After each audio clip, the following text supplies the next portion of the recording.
Welcome to the Josh Johnson Show. I'm Josh Johnson, joined by my co-host, fellow stand-up comedian Logan Nielsen. Logan, how you doing, buddy? I'm doing good, man. How are you? It is weird. This is the closest we've ever sat doing the podcast. Yeah. Yeah, it's weird that you're here because now, at least at the Hurtful. Well, at the other place, I could turn to you. Like any other time we've been together before this, I could turn to you, look at you, whatever. And this one, it feels odd to look at you because you're too... Well, it's because we're doing the video version and we're only doing it on the one camera. I'm explaining to the listener. I'm with you, but... So we had to sit a little bit closer. And I'm just going to go ahead and throw an arm around him. Do that. Oh, please. Come on. You love it. We're buds. If you have to tell someone they love it, they don't. As a general rule... If you have to say you love it, fair. That is fair. You know, that is a fair statement. But this guy, though, he does love it. I've never felt him like pull away so hard. You tensed up there. Yeah. Because let's talk about your problems with intimacy. I was talking about how I didn't love it before, and then you.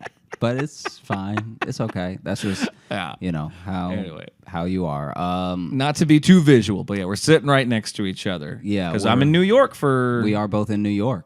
Yeah, you're about to leave though. Yeah, I leave tomorrow, but we're in New York right now. Yep, right now. So how was it getting in? It was all right. You know, we got in kind of late last night. Jess, if you hear any clicking, that's also Jess taking some pictures. That's okay. Yeah, We've done that before in an episode. We're getting some photos done while we're recording. It was good. So on the flight out, so Jess was window seat, I was middle, and there was a guy on the aisle.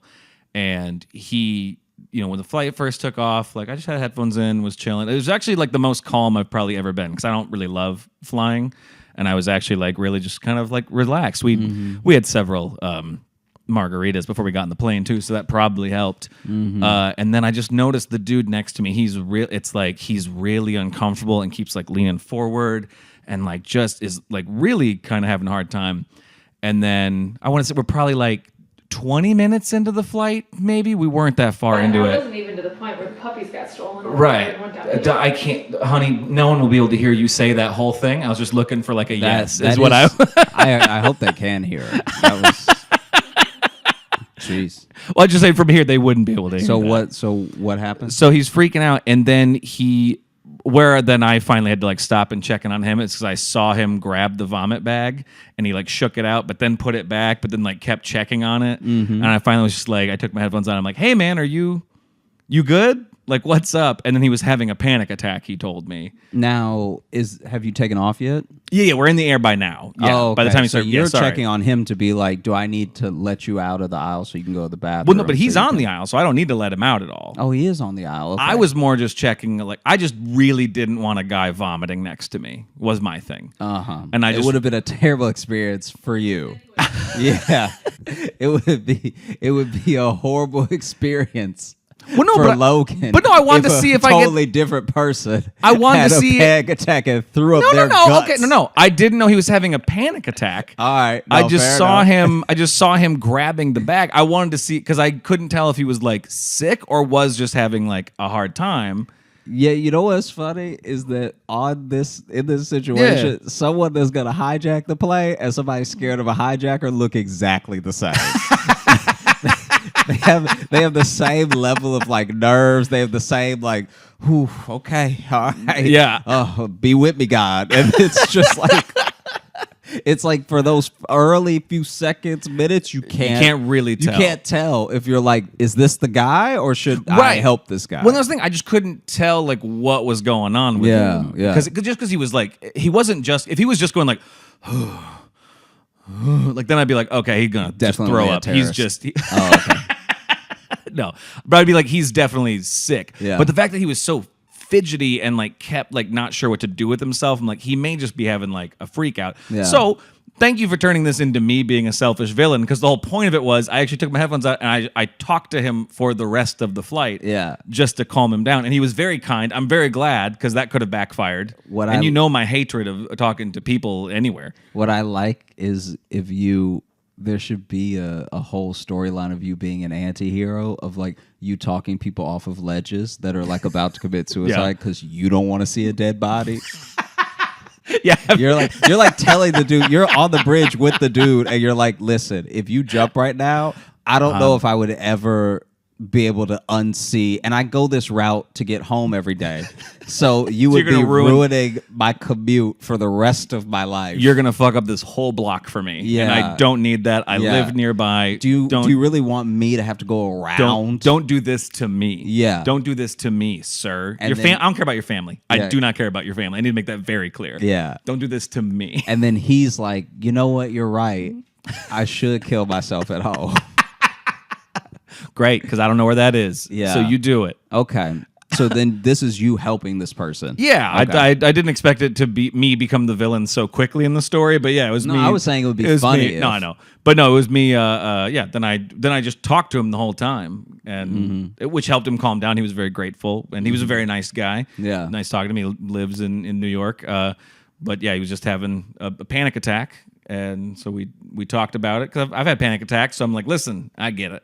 Yeah. And so we just talked for the rest of the flight, and then that was it. And then when we got into our Uber, I always like talking to Uber drivers, particularly in New York. I like New York Uber drivers, but by that point, I'd spoke on a whole flight, so I was silent. Yeah, you're pretty spent. I have so much I don't know, small talk in me. I feel like I don't want to overshoot it, but I could easily say that maybe 1/10 of the stories that are told to me that I tell on the podcast are Uber drivers. Oh, absolutely. Because you even saw in DC, when we were in DC, I just asked them, I'm like, what's the longest ride you ever had? What's the craziest ride you've ever had? Blah, blah, blah. And sometimes they give you nothing. Yeah, sometimes they're like, hey, drunk people drunk. Yeah. And you're like, oh, all right, there's not a lot to pull from there. Or some give you the vibe of just like, oh, they want to just do their job and just get you out of the car. Yeah, but every once in a while, somebody's thirsty to tell you. Oh, yeah. Okay. We had one of the guys in DC was just like, he wasn't going off of like. Which one was that? The guy who was talking about like comedy and stuff like that. And his eyes. Oh yeah, what happened with that? So our Uber driver in DC, or maybe we were in Arlington for this one. I mean, they're right next to each other. And he was telling us, this is so funny. He was like, I got the new iPhone, but they were trying to upsell me. And so I wasn't sure if I was making the right decision, because then some guy that was trying to upsell me was like, no, you got to get the latest version because they're out here playing games with this middle one. You got to get like the tip top, and you got to get the most memory because you don't know, it could be the end of the world. Like the dude was like really upselling him. And then he wasn't sure if he should even get a new phone because it's not like his regular phone was broken. Then he gets the new phone. Yeah. And it was like the newest at the time. Then he plugs it in, and it's supposed to have this great battery life and everything. And he kept saying that he was looking at it, he kept saying 50%. Yeah. And no matter how much he charged it, no matter what he did, it kept saying battery life 50%. And he was like, what the fuck? And it went to 50% early in the day. After him charging it, which was especially why he was like, what's happening? This is crazy. Yeah, this is supposed to be a better battery, but it's only at 50% ever. Yeah. And then he finally put on his reading glasses. Yeah. And realized it wasn't 50, it was 5G. It said 5G in the corner. Yeah, it had been saying 5G all day. All day. And he was like, this battery trash. Which is also good to tell you while he's driving you around, to be like, listen, I can't see great. Because he didn't have glasses on while he was driving. That is true, actually.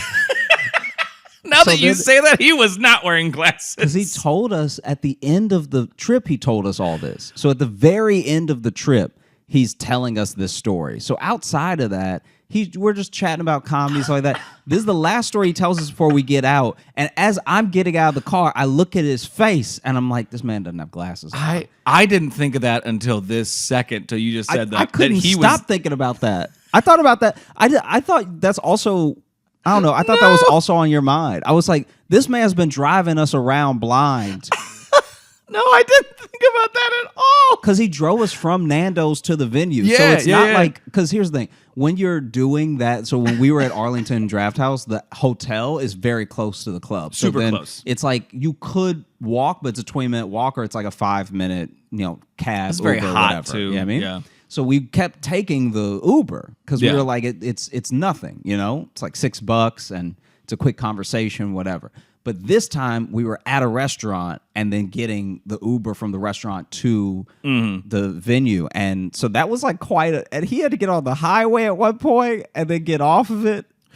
The idea that he just did all that and he maybe couldn't see. With no sight. Yeah, I didn't think of that till just now. That's amazing.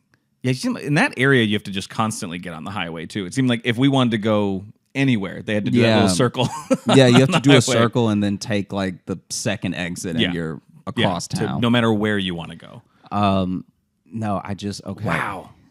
I did not think of that till because now it's like this is a week later. My life is flashing before my eyes. A week later. Yeah, dude. When he told us that, I was getting out of the Uber and I was like, "What?" I didn't even connect. That's why I didn't laugh that much because this dude's like laugh and you're laughing. You're like ha ha ha ha.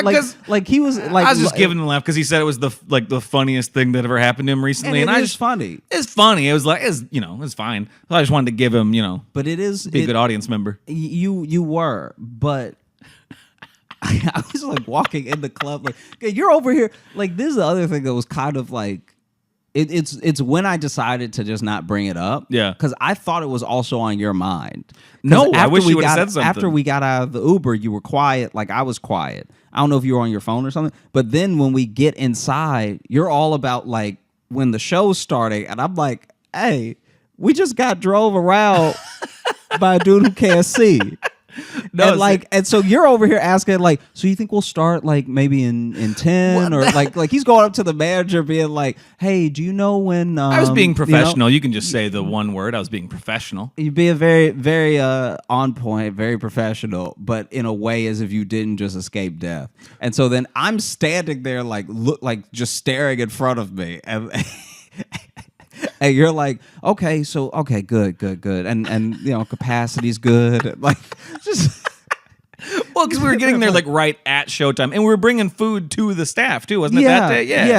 Yeah, so we were like, I also wanted to make sure like we got that part done and then got backstage to the green room and stuff. I was just shifting into work mode once we got there. I wasn't... Whatever, man. That was upsetting. Don't worry. After my set, I was contemplating my life and mortality. But, that's just because, that first one, I didn't feel great. But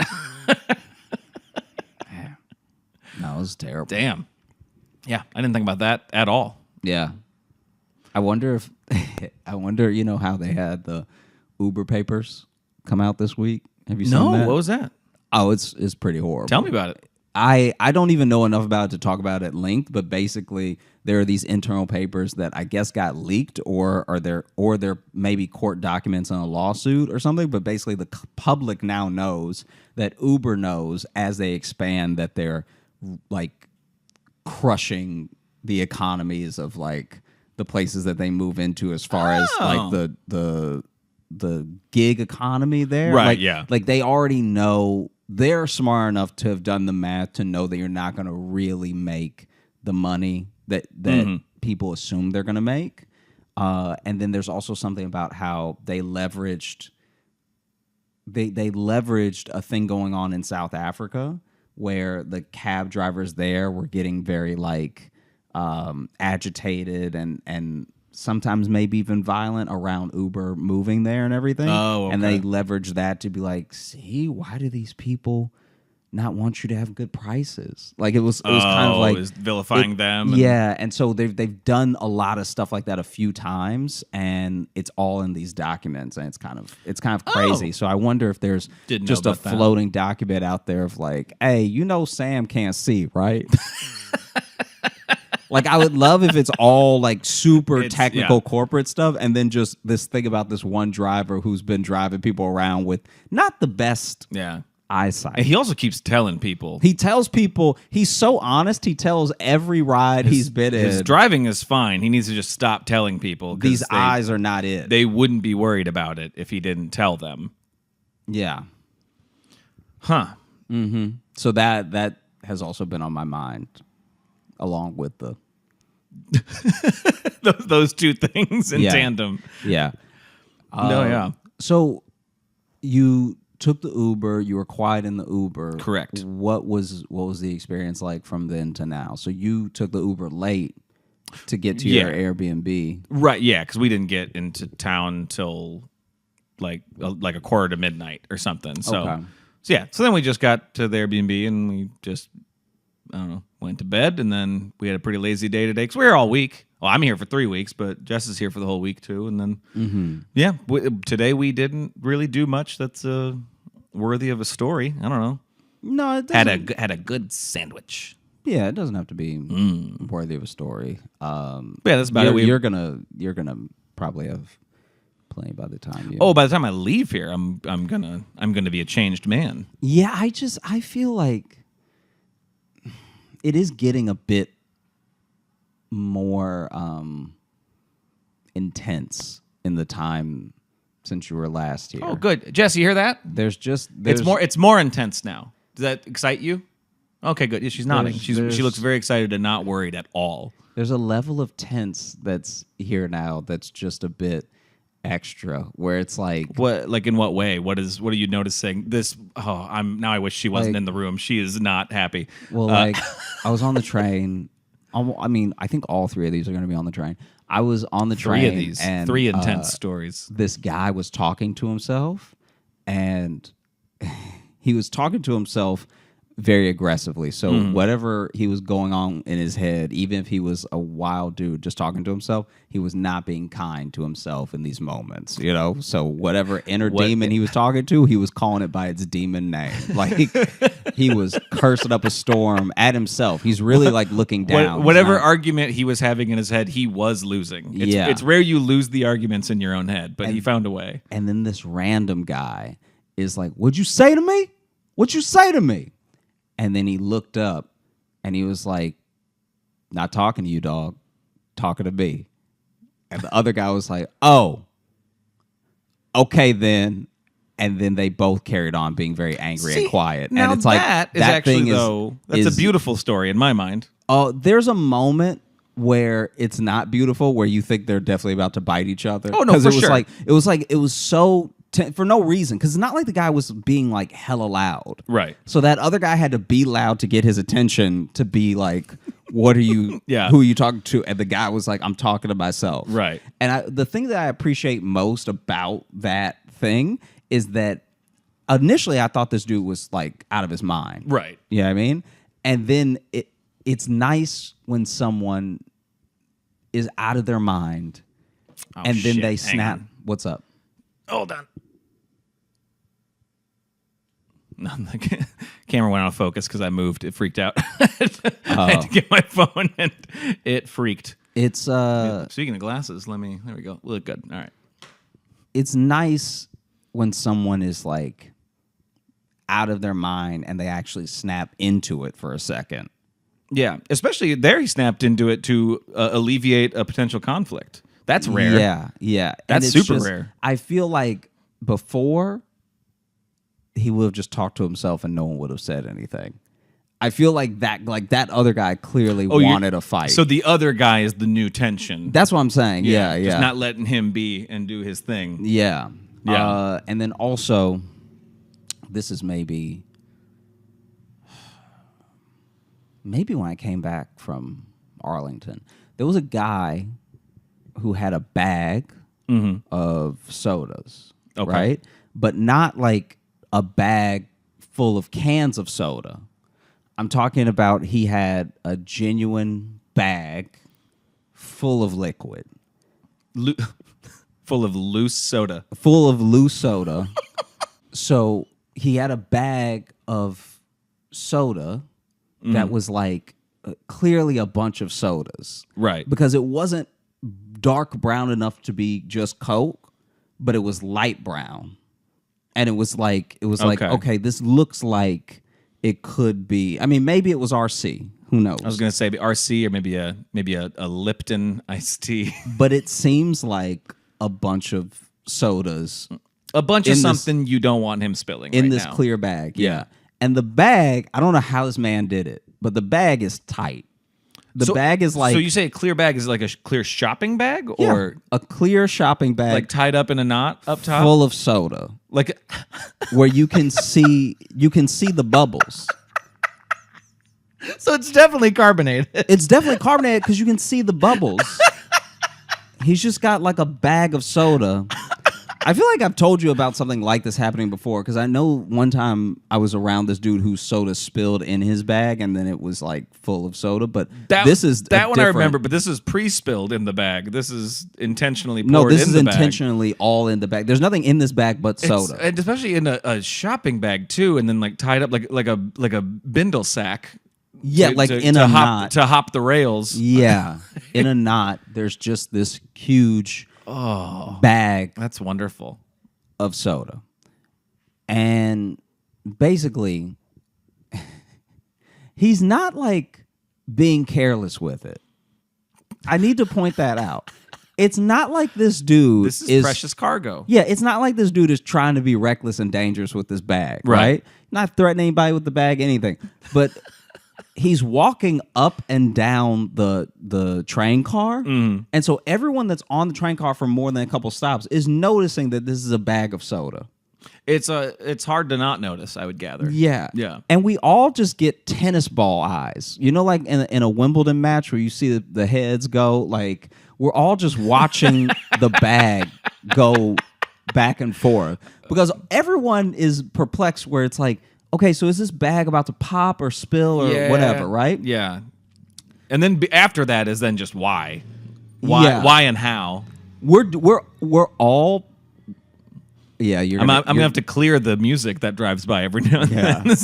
Hopefully we don't get Billy Joel. a copyright strike. Yeah. because of the random vehicles driving by. I think it needs to be more than 3 seconds to be a copyright issue. It does. I think we're safe. Unless somebody just parks, Yeah. decides to yell up, and you hear nothing but the new Pusha Yeah. T album. And then I just we'll yell out then and be like, can you guys put on something royalty free, please? Thank Yeah. you. Just some jazz, please. some jazz, some itsy bitsy spider, some That's not gonna help us. happy birthday over and over again. Maybe. So that only became public domain a few years ago.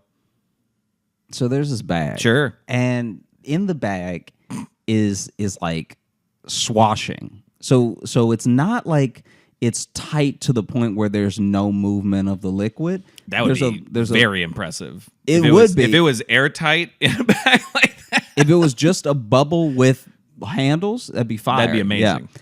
It's almost that, but there's just enough room for a little bit of swashing. He has not perfected it yet. And so he's going back and forth, back and forth, back and forth, and we're just wondering whose day is going to be ruined because when this bag goes, Yeah. it's gonna take a couple people with it. This is Like- an unfortunate game show. It's getting to the point where as he's pacing back and forth, and it looked like, I don't know if this is going to make sense, but he looks like someone who would have a bag of soda. Like I don't know how better to describe it, except he looks like a person who would have a bag of liquid that is Yeah. tied up, and he's gonna open it and I guess pour it on his head later, or just stab See, it with a and straw and go to that- town. Boy, that would be the best if he if he just pulled out and then drank the whole bag. Yeah, Would be amazing. But no, people do that with they don't Suns? stab it, but sometimes you can catch somebody with like a box wine, which is basically just a bag of wine. Just those little ones. yeah, just Yeah, to yeah. Oh, for themself, sure. you know. Yeah, no, that makes sense. It's meant for that. You can do that, but not No, not your homemade soda Capri Sun that you've made. And But he's what- like, I'm trying to imagine what he looks like, and I have an idea, but I have a feeling if I saw him, I'd be like, okay. Also, should point out there was a point where when I saw him with the bag, I obviously saw the carbonation, the bubbles, everything, but there was a split second where I was like, that man is like, I thought there was a bag of pee, and I thought that he was very sick. Because if your pee is carbonated, you having too much cola. Well, and it's that dark too. That man is dehydrated. That man is dying. That man, I don't know how he filled a bag by being that dehydrated. I honestly think he must be taking this bag to the doctor to be like, listen, this is how much comes out, and it's this color. Yeah. What do I do? Also, it's fizzy. So it's fizzy too. If you can tell me what new thing I have, that would be great. And so basically, we're watching this dude up and down, up and down, up and down, and then finally this guy gets on with an umbrella. And just perfectly, as this dude is shaking out and tying up the strap of the umbrella and turning around, he turns into the guy with the bag of soda. And you know the little spikes that are completely unnecessary on umbrellas? Yeah. You know those things that don't help stop the rain at all? I don't know why there's spiked ends to every umbrella that's ever been invented. The Mad Max part of the umbrella. Yeah. And you never know. He turns in and the whole bag just goes. So it's like it so clearly a thin bag too. Took barely any. I think it is exactly one Walgreens bag that this dude has filled with soda. I'm surprised it wasn't dripping. Yeah. That's the thing. If it was that ready to pop by being just touched by an umbrella. Yeah, so he touches with the umbrella, the thing starts to go. And a bunch of people shoot up and walk away from the splash zone. But that guy that was I felt so bad for the guy with the umbrella because he literally has it so he doesn't get wet. And now this dude's calves are covered in cola. Now he's wet and sticky, which you don't get from the rain. Yeah. Now he needs rain. Yeah. Now he's going to go outside and he's like, fuck, I really wish it was raining. Now he's just going to go outside, back of the leg first, moonwalking in the rain to try to get some of this sticky. Because this guy doesn't know what it is. This guy just got on the train. 1 second, let me check on him. That's all right. Dog break. Should we pause the video since it's going to get weird when I get Sure. I'll just say dog break. Okay, 1 second. We're back from the dog break. Yeah. What was I even talking about? Oh, the bag. Yeah, we actually took a break on a cliffhanger there. What will happen next with the bag of soda? Stay tuned. So the bag explodes like... It popped. It didn't just leak. No, it didn't just leak. Because that would have been very funny. Because he would have tried to catch it and it would have still been dripping, and then another one would have poked open. My man, this dude's bag. This was a water balloon, soda balloon. It really split, and so then it just is rushing. And honestly, a torrent, if you will. Honestly, more full than I gave it credit for. He got a lot of soda in that bag. He got so much soda in the bag that so much came out it felt like a cartoon.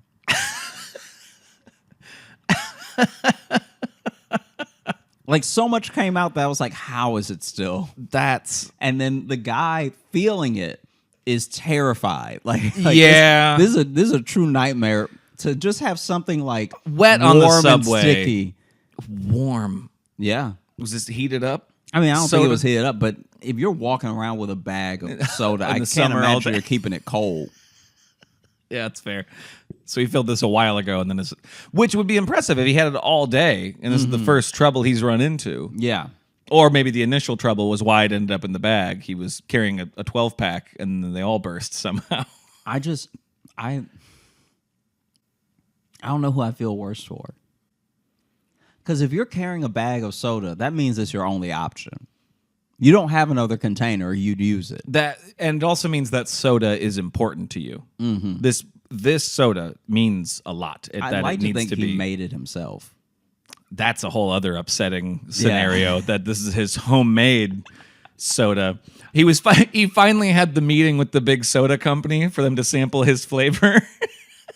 And he didn't realize, like, oh, I just ran out of my last bottle. I just ran What my do I last have? bottle. Maybe they like plastic flavor. I need to get down there so they can sample it and it can be in stores. Oh, no! And so then, basically, that guy freaks out. A bunch of people jump away. It reminded me of, remember when we saw that lady throw up?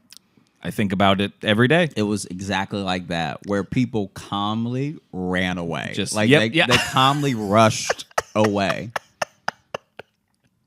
Yeah. Yeah, because that lady vomiting was that she just did it very calmly, and we're all like, well, all right, this is what's happening. We'll all scoot.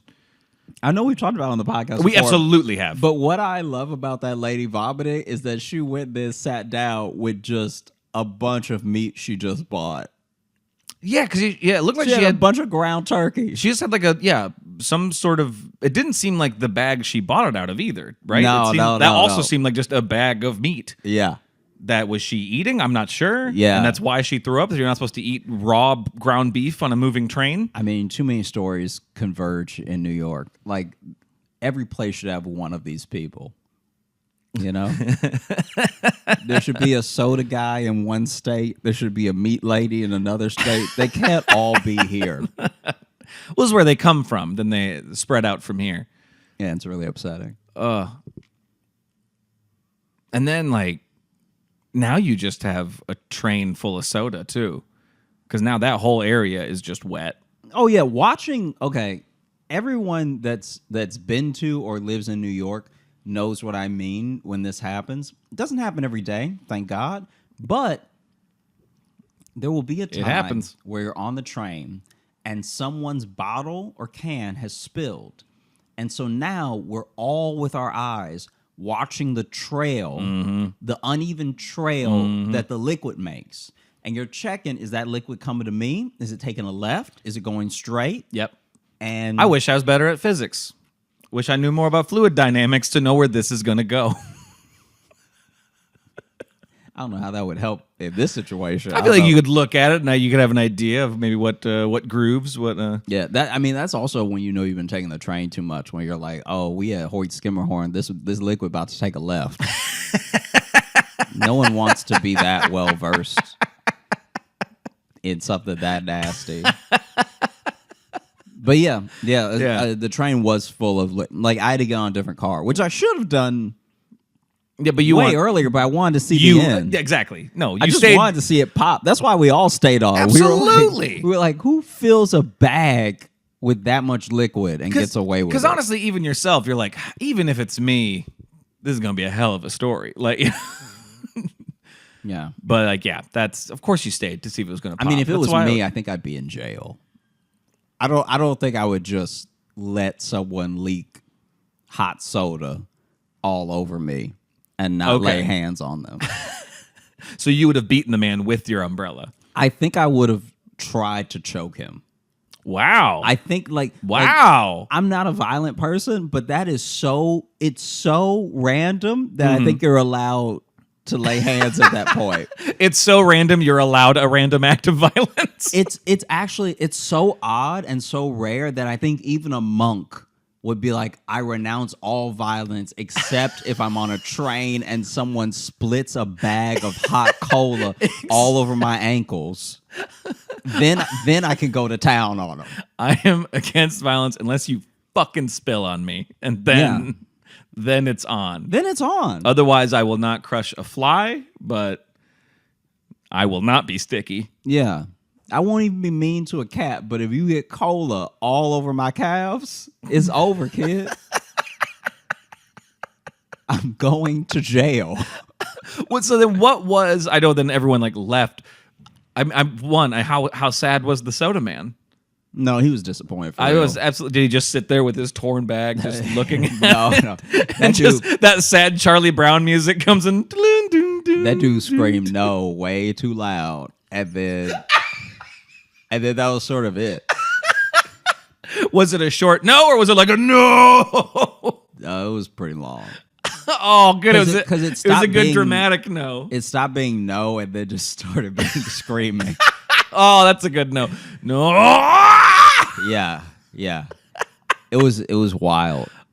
I was not a fan at all. Because now it's wet, sticky, and loud in here. I was so upset. By the way, I'm filming a new special. It's going to be called Wet, Sticky, and Loud. That's going to be the title.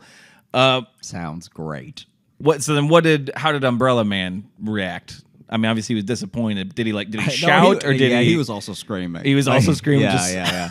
For him, you have to keep in mind that for him, he's just got on the train and he's closed his umbrella. Yeah. And then he feels however that soda felt. I just made it hot in my head. Maybe it wasn't hot. Either way, if you step onto a train and the first thing that happens is your legs get wet, you just have to assume someone is pissing on you. And so you've walked into a current of piss. Because he looked dry, you could see his brain break for a second. Oh, absolutely. Where he's like, no, I'm inside. How am I getting this wet inside? I didn't see a bunch of water flow out, so I surely didn't step into. There's no way this should be happening. Yeah. And then he turned around, he saw the bag, and he just started screaming. But he was screaming more like, what the hell, what the hell, what the hell? Absolutely. Well, I'm sure that he wants to say, what is that? Yeah. What did you just get on me? Yeah. But his brain probably can't even put that together. Because, I mean, it's in his shoes. Like, I honestly. It's legit everywhere. Josh, I didn't even think about it being in his shoes. I was literally only thinking of it on the legs. And now his shoes are filled with soda. Yeah. And he just has to just walk his way. Yeah. Yeah. To, I think, a fire to throw his clothes and shoes into. Just do a duck for walk safety. home. I hope he was going home. That'd be terrible if he was he's on the way to his work. Way to dinner. Oh no, I've got a Hinge date. Yeah. And I have to explain why from the knee down I'm wet and making squelching sounds. Yeah. Yeah. And then the third thing. Yeah. The third thing was I feel bad because I laughed at this really hard and I shouldn't have. Because everybody's different. Right. So I shouldn't have laughed, but it was my first reaction. Basically, I was on the train platform now, and this person was using the elevator that's on the train. Now, not every station is wheelchair accessible, but a lot of them are, so you can use the elevator. Some parents use the elevator for their stroller. Yeah. So, this woman... For the ones who don't want the kids to have a really fun ride. Yeah. Yeah. Yeah. For people who want unshaken baby. Wee! So, this woman walks out of the elevator, which is already... I'm always surprised when the elevator opens because I'm surprised that anyone would take it. Like, I actually think it would be cleaner to just crawl up the steps than to be in that elevator. Right. Because that elevator is now a closed space of nastiness. Yeah. And a tight closed space. And they don't move quick either. You get in and they sit there for a second. If you smell something, you're going to be smelling it for a while. That is your smell now. And so this lady gets off the elevator and she's pushing the stroller along. I don't know what bump she hit. I don't know. I did not see what caused this, but her stroller starts to tip to the side. And as it's tipping, she doesn't seem to be paying attention to the tip. So as it's tipping, she's still just pushing, but there's definitely been a bounce on the left side to where it's like, it looks like it's about to go. And then she essentially just starts letting it fall over, and it's not until her hands are maybe like a little too at an angle, like just a little too curved, right, that she realizes like, oh, it's going. And so then she tries to save it. But whatever's in the carriage already starts spilling out. So it looks like this kid is about to fall out from the overcorrection. Okay, the way you worded that, just like whatever is in the carriage, just like, and that is also soda. Yeah. It'd be amazing if that was also just a bag of soda. A carriage full of soda. This is what people do now. We just haven't caught on. Listen, we're trying to save the environment. Okay, we're getting rid of plastic. So now, sorry, you got loose soda now. Yeah. That's how it works. No more bottles, just plastic bags. You bring what you got. Those aren't worse at all. Those aren't somehow less reusable. Well, you're reused. Yeah, exactly. You're bringing them in. Mm-hmm. You go down to the soda store, get whatever container filled, and then you can go home. We'll fill whatever you got. Yeah. Yeah.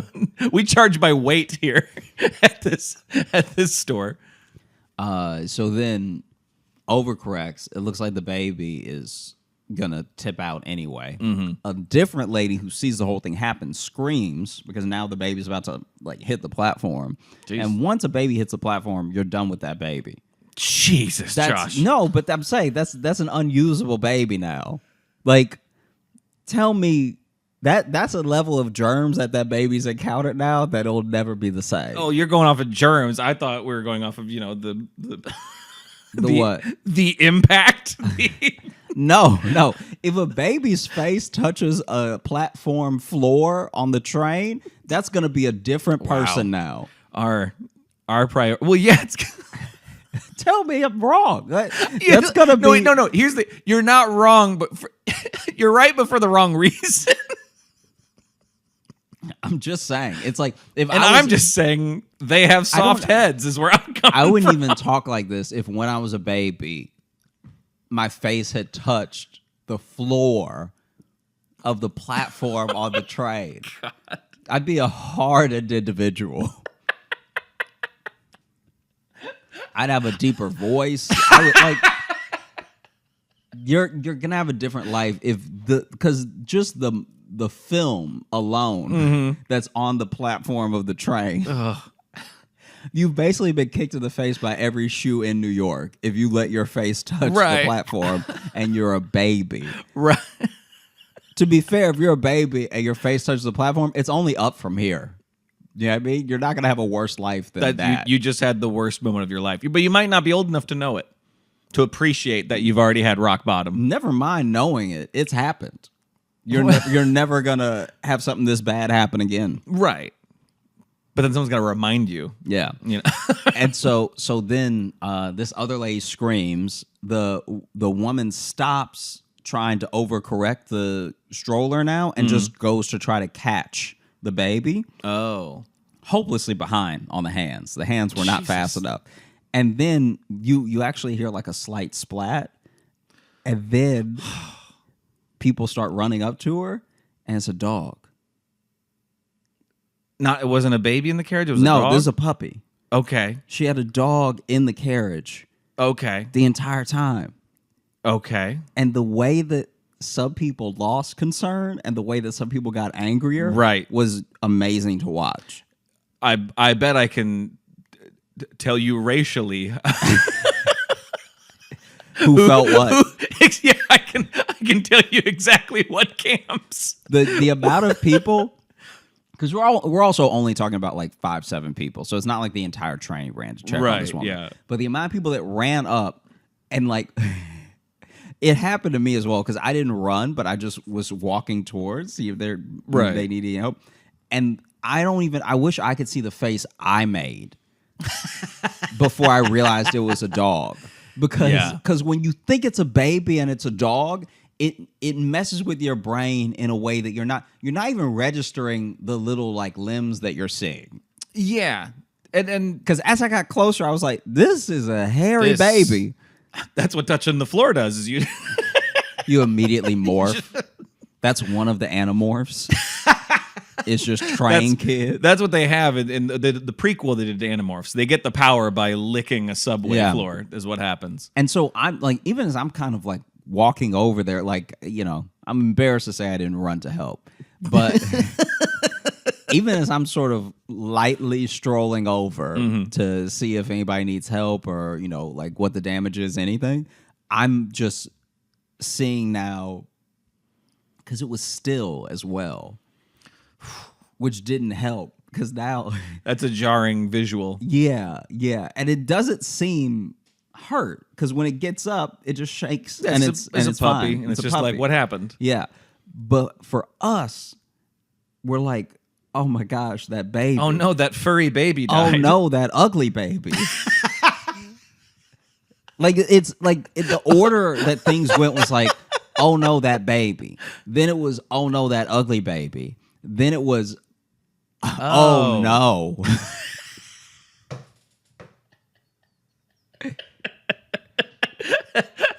And then it was, oh. And then for some people it was, and then if you're white, it was, Mm-hmm. Like one guy got particularly mad at her. Like she did drop a baby. Like she tipped it on purpose, or No, he was like being weird about this. Like, it's okay. Like he was like checking on it, but he was like weird with her. Mm-hmm. And then some people didn't even make it far enough to, I guess, really see that it was a puppy. As soon as they saw something get up on 4, they were like, I don't want any part of that. Nope, this lady's got a carriage full of rats. I'm out of Yeah. here. But yeah, the amount of people that switched. That's like, it wasn't half, but it was like 3. And I was not one of them. No. Like I actually, sadly, I kept the same amount of care the entire time. Like for me, I was like, yeah, Josh, you maybe lived here a little too long. yeah, because for me, I was like, oh no, that baby fell. Because I've seen babies fall before. Like that? Like this wasn't a tall, like it's not like a Tom and Jerry tall stroller or anything. It's just Tom and Jerry stroller. Do you know the ones that look like they're from the 50s? Yeah, really high. Yeah, the old school. Yeah. Oh, I can't think of the. It wasn't one of those. They have a specific name, don't they? So it's literally like dropping it 1.5 feet. So it was like an actual, like a modern baby stroller where it's like just like a little seat you're pushing. Yeah. So I was like, oh, that's no. already not made for dogs. Yeah. Yeah. No wonder the dog fell out of it. No wonder that white guy was mad. Like, don't do that. Just walk it. Yeah. It's got so many legs. Mm-hmm. It can walk. Its paws are made for dirt.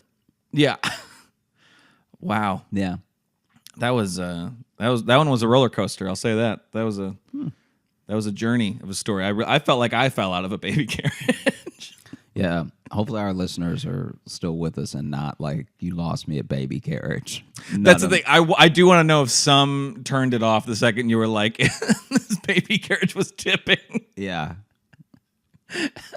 Probably when you said, then you can't use that baby anymore. So maybe they're like, okay, this is a story. This is a story about a baby getting injured. No, I'm just saying it's like that's a different kid. It's a hardened child now. Yeah, sorry. That kid's the parent now. Sorry, yeah. You answer to it. Should we open up the mailbag, my dude? Yeah, let's do it. Let's do that. I do want to go to. We had some Instagram questions that were sent to me.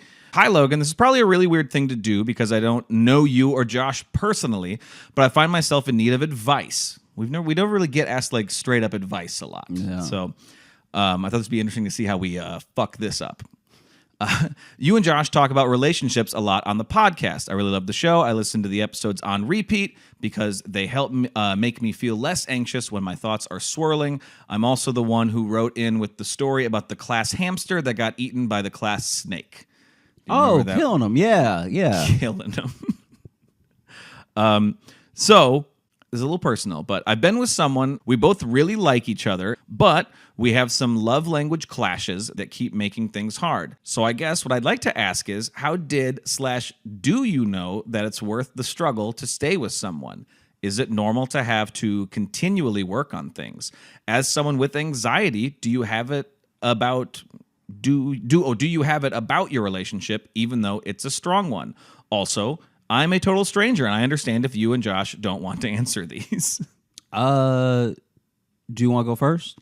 If you got something, go for it. Oh, okay. This will be fun to answer to with my girlfriend staring at me. So this will be a very interesting experiment for me. I personally don't believe in love languages. I think really thought he was just going to end at love, and I was going to be like, "Whoa!" No, I think it was a. We've talked about that before too. That neither of us are really. Yeah, because my thing is, at the end of the day, no one actually has to be nice to you, and so when someone is kind to you in the way that they are best able or best know how to be kind, it's actually a really dickish thing to be like, yeah, but it's not the way I like it. It's like, that's wild. Like if someone, I understand that not every gift is going to be received in the way that was intended, and not every gesture is going to be understood in the way that was intended.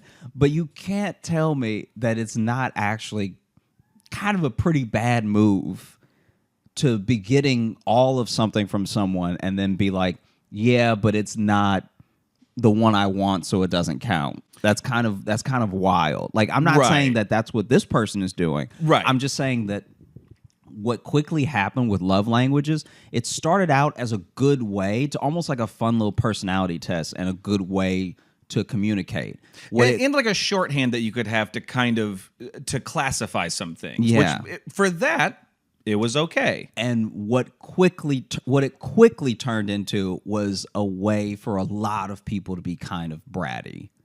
You know what I mean? Mm-hmm. Like I just and I think that my and I could be wrong about this, but I find that like it is a way to sidestep appreciation and like gratitude for the person, even if that's not what you like. Just like I'm not even talking about your relationship or anything. I'm saying in the world, imagine a world where someone comes home to because we have these like physical touch, acts of service, gift giving, all that stuff like that. Yeah. Imagine a person comes home to a fully cooked meal and their favorite movie on cue to watch, and their reaction is, "It's not a blowjob though." That's not a good person. That's not that like, and I worry that more and more people are going to fall into that type of thinking, even though it's not exactly that. Because to me, love languages have quickly been like overused. It's kind of how people self-describe as whatever the hot thing is that year. You know what I mean? Yeah, it's sometimes it's I don't know. It's like almost like a. I think we talked about this too when we did the relationship quiz episode that we did, where it is kind of a step right next to like astrology, where it's like, oh, you were born during this month, we're not going to get along, and it's like, well, you haven't even met me yet. Yeah, and also we don't know, like for the love language thing, I'm sure that the best of each one of those things is too dope to turn down. You know what I mean? So if I love a person and my act of service is taking them for a weekend to their favorite city on a private jet, I don't think they're going to be like, it's not physical touch. Right. You know what I mean? Well, and I want to, so I'm going to take a slight counterpoint. I agree with what you're saying, but also on the other side of that, of the clash of love languages, where I agree with you that like, to me, they don't mean the same thing they do to some people, whatever. But I have been in the relationship where I have dated someone and told them, be like, hey, please stop just giving me presents all the time. Like, I don't really want all this stuff.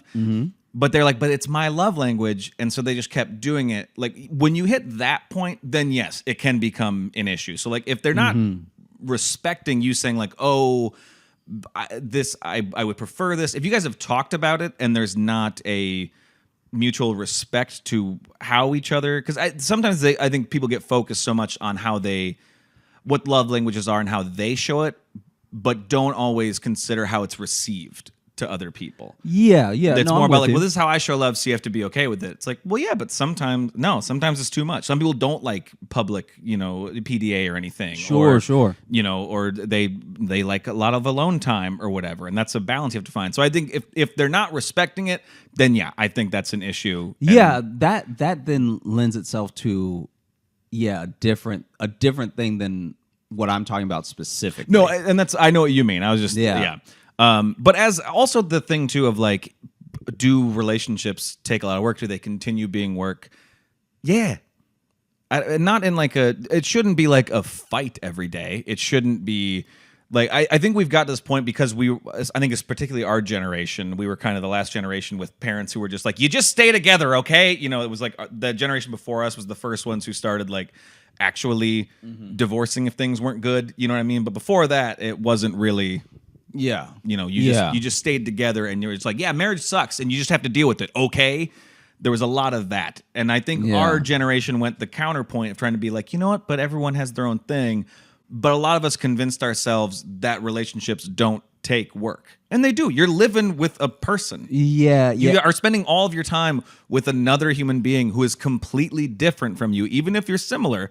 they're a completely different person. Yeah, you're going to clash. You're Yeah. going to have issues, but it's how you resolve the issues, you know? Yeah, I think Hi, that, Jess.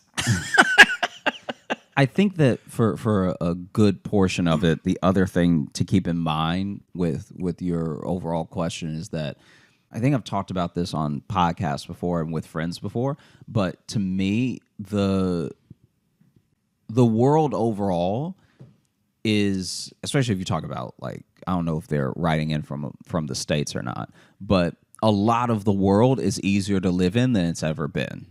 Right? So you used to have to hunt or farm, you used to have to like worry about a harvest, you used to have to plan more to eat. I'm excited to see where this point goes. But like being in an interpersonal relationship is as hard as it's ever been.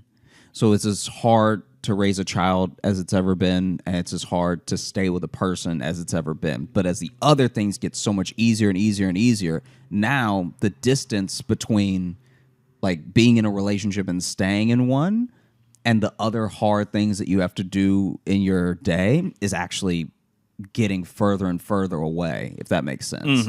And because of that, there's almost a lack of practice with doing hard things that then makes it feel like, oh, wow, if this thing is such an inconvenience in my life, maybe I should just get rid of it. Because a lot of inconveniences to our lives do either get solved or we get rid of them, whether it's through like money or the way we do things. So you used to have to walk. If you want to get there, you got to walk. Then we had horses. Then we had cars. Then you had to have a car. Now it's, I need to get over there, and I don't want to take the train or the bus or what. I'm just going to order an Uber. Let me use my magic pocket computer and have a driver come get me. Yeah. But another person not understanding what you're saying when you try to tell them as plainly as possible is as hard as it's ever been. Right. So that's staying the same.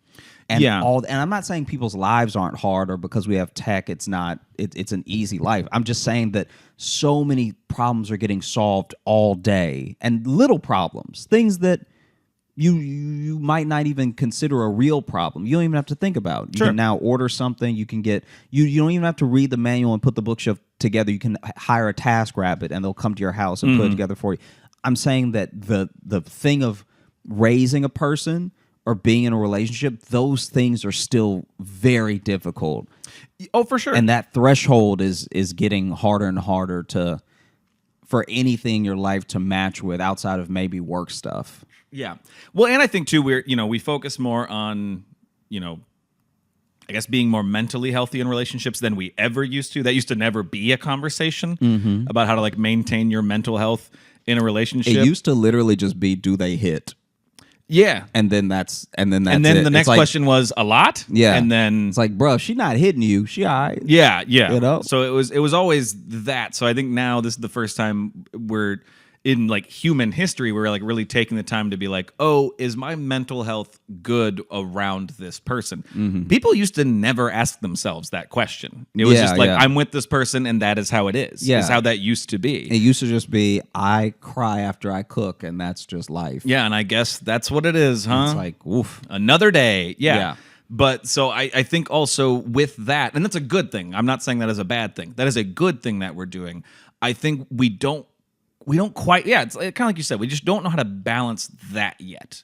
And so I think sometimes when we realize like, oh, this relationship's kind of stressful, I should probably just get out of it. And it's like, and sometimes, yes, I'm not going to say like, you should stay in all of them. No, like, get out of it if it's like you feel bad all the time, especially if if the person comes home and that elevates you and makes you feel bad, that's probably your sign. But if it's like, oh, when we're working on issues, I'm stressed out. Well, that is going to be stressful. That's going to be a stressful thing. And sometimes, though, that's very much... Sorry, just got something in my eye. Ow. Sometimes that is very much worth the stress. If I can go ahead, since you're here, to use us as an example, like, we've had some, not like issues of necessarily fighting, but like where we want to end up, where we want to move, career stuff, whatever. Yes, sometimes that leads to a lot of stress. We've had, not too long ago, we had like a whole week where we were just stressed out. We weren't necessarily fighting, but we were just stressed. And then we talked more about it, and we not only talked more about what we wanted together, but we wanted more, even just personally on our own. And honestly, over that, I feel like we got over the hump. We found something that felt good to both of us. And now I feel like we're more confident than we were before that. So sometimes it is worth dealing with those hard discussions. Yeah. I mean, Jess, huh? Thoughts? I agree with that. She agrees with that. Yeah. I feel like sometimes a hard thing is just better to do. That doesn't mean stay with someone if it doesn't feel right. It doesn't mean that you have to put up with anything that's toxic. But the payoff of fixing things, especially when something is good, is like it's hard to compare with. Yeah. It's You feel it's like a team pride. You're like, we did that. yeah. Fuck yeah. Go Yeah. Wolverines. Like, you get really excited. We call ourselves the Wolverines. Oh, okay. Good No, to know. We don't. But I will say, too, in this message, it sounds like it's something that you guys are talking about. So you're already in a great place. If you weren't talking about any of this at all, then you might have You'd an also issue. be sending a different message. You'd be like, hey, how do I get out? How do I do it in the middle of the night, or when should I leave? Yeah. Do you guys have a couch I can crash on? Yeah. That would be a totally different thing. So we hope that helps. Again, I don't know. Yeah, if anything that I said I got helped. divorced at 25, so maybe don't listen to anything I say, too. Maybe that too. Let me just put that out there. Yeah, but I also I feel like if I said anything that helped, like definitely grab some of that. If something I said didn't make sense, guys, I brought up horses at one point. So just like whatever worked, use it, and whatever. We're saying buy a horse, I think, is what we're leaning on. You should get a horse. If you buy a horse together, it'll bring you together. Can you imagine a horse in a studio apartment in New York just kicking TVs? It's like the people who try to get a dog, be like, this might, fix things between us. Now make that dog a horse 15 times larger. Yeah. I mean, you definitely won't be focused on your problems. You'll be focused on not getting kicked. Just motion, maybe a mini horse. Yeah, that would be so much better to still have in your apartment. Yeah. Let's do one more. I know we're running a little longer, but since we're crushing it on the advice front, this ties back to an interaction we had at one of our recent live virtual shows. Okay. So this is from sometimes I get confused when the email is one name, but then they use a different name, and it takes me a second to register what I'm doing. But this is from Naya, and the title of this email is Advice. And hi, Josh and Logan. This is Naya, a.k.a. the girl whose grandfather yelled at you all about tattoos. Yeah, we got her grandpa yelled scripture at us about tattoos during the live virtual show. And he went for a bit. He was very adamant that you should not have that on your skin. I jokingly said someone had a tattoo in their mouth, and he went, oh no. just sitting in the background on a couch. So those live shows are very fun. But I never got to ask my actual questions, which wasn't about tattoos. I think they asked about tattoos when the grandpa walked in. And he just heard him and he just went. But so I've been living with my grandparents for almost a year, and I love them. I do, but I can't do it for too much longer without losing my mind. Yeah, that's fair. Yeah, surprising. I have found a job and a place in New Jersey, but I don't know how to tell them. I am supposed to be leaving in the beginning of August. What should I do? Thanks in advance if you can still help a bit, but if you can't, thanks. P.S. Josh, we really need to have a discussion about your first tattoo. I'm thinking Logan's initials, Naya. I could not agree more. Either my face or... Whatever you do when you tell your grandparents, do it lovingly and without a tattoo. Like, I feel like if you do it with a tattoo, I disagree. I think tattoo it on your arm. I'm moving out. I think is what you should get. That's going to be too much for them. All right. Well, they might be focused on the tattoo part. Then the news will be. It'll kind of soften the blow. Yeah, you're just trying to get her kicked out. I'm kidding. You're trying to get her kicked out so that it's easier to move to New Jersey. I mean, I know this makes it maybe tougher because you do have this like deadline at which you do, and maybe you've already done it. I don't know. But like, you already have it in motion. You already have the place. You have the job. So even if they're not okay with it, you still get to do it. Mm-hmm. And I know it doesn't necessarily make it better, but you at least now have that. You get to know that in your head that like, well, no, I'm already doing it. And when that's part of when you tell them, you're like, well, I've already made, not only have I made this decision, I've already put all the gears in motion for this. And so I hope you guys can be okay with it. Mm-hmm. But this is what I'm doing next. Mm-hmm. And they may not take it well.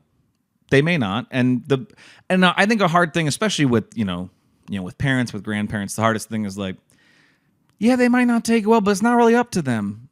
And that sucks. I mean, but they love you, so they'll come back around. Also, who knows? They might be excited, like not in a way that they don't want you around, but just in a way of like, okay, this is nice. It's gonna be different, but it's also nice. It's nice to have your place with your partner, but it's also nice to have family there. But really build up the excitement of the opportunity, maybe. Yeah, and you might be able to hype them up too. Yeah, of being like, this is good for you. You seem really excited. They'll be like, get out now. Yeah, go. Leave. Why wait till August? Mm-hmm. Go wait in front of the place. Yeah. Go do it. Well, and especially, it also sounds like you haven't lived with them like forever. You said about the last year. Yeah, so they're also used to not living. Yeah, they know a life without you there. Yeah. So it'd be weird if now they're like, nope, you're never leaving now. And then they lock the door. Thanks so much, Naya, for writing in. We appreciate you. And we hope that helped. I'm not sure. That one, I'm not sure if we helped. I'd love to have a talk with your grandfather. He seemed great, actually. Yeah, he seems really fun. He seems like one of those dudes that's exhausted with stuff, and he's done holding his tongue about it. Well, that was the thing, too. As much as he did just start yelling Bible quotes at us, at the end, we started just kind of messing with him, and he was also, like, playful back. Yeah. Because I told him, I said, hey, come to Iowa, and he's like, I'll be there. So it's like, he obviously also has a joy and a sense of humor. So hopefully, if they take it poorly, just tell them you're joking. Yeah, and then just come August, you won't be there. Yeah, and then just move. Well, thanks so much for listening to the Josh Johnson Show. We had a great time recording. I hope you had a great time listening. If you are looking up to catch. If you're looking up to catch. If you are looking to catch up with us on any of the socials, you can find me at Josh Johnson Comedy on Instagram, at Josh Johnson on Twitter, Josh J Comedy on Facebook, and Josh Johnson Comedy on YouTube and TikTok, where we're going to be posting clips of the show. And if you're looking for Logan, you can follow me on Instagram at Logan M. Nielsen. And if you want to get into the mailbag, you can either send me messages there because we read them, or you can email us, joshjohnsonshow@gmail.com. You can also join our Patreon. We have bonus podcasts and videos and live virtual shows. Patreon.com/Josh Johnson Show. We also have this month a live, an in-person one, a not on a computer one, a human one in a room. Yeah. Union Hall, that is July, 27th, that Wednesday? Mm-hmm. Yes, July 27th, 10 p.m. Eastern Time. Tickets are still available. If you are in the area, come out. The one we did last year was incredibly fun. I'm super excited to do this one. And then right after that, we're in Philly. So if you're in that area, catch us. We're doing 3 nights? 3 nights. Yep. The Punchline in Philly. Also, this is just for YouTube, little thing. Click on other videos. They'll be popping up over here, over here. Oh, over we're here, doing that now? We're doing here, over here, over here, over here, over here. Right and here. Have a great week. We appreciate you. Over here, over here, over here. Let me just put another arm around my buddy. Don't Let me do just that. come on. Don't Let's do go. that. It's a nice picture of the two of us. Come on. Don't do that. Hey. Over here, over here. Over here. Over right here. Right here. Right here. Over here. I love you. We can stop recording. Wow. Left me hanging. Say it. I'll never say it on the record. He's said it before.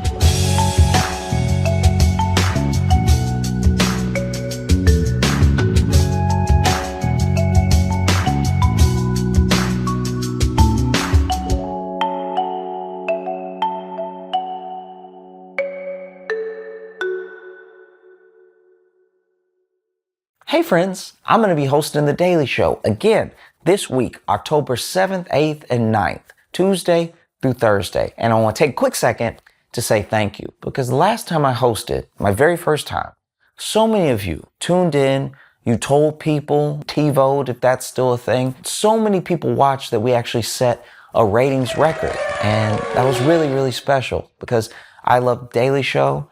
I love all of you, and to be able to bring those two things together, to be able to set records your very first time doing something is special, but to do it with you was incredible. I look forward to bringing these Daily Show shows to you this week and the video, because you're already watching. You might as well keep watching. Just let it play. I'll see you. Give it up for Josh Johnson!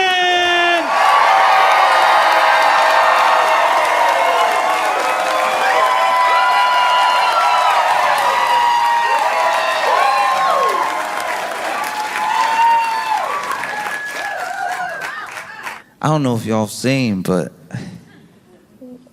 people are losing their minds. People are losing their minds because Bad Bunny is going to be doing the Super Bowl halftime show.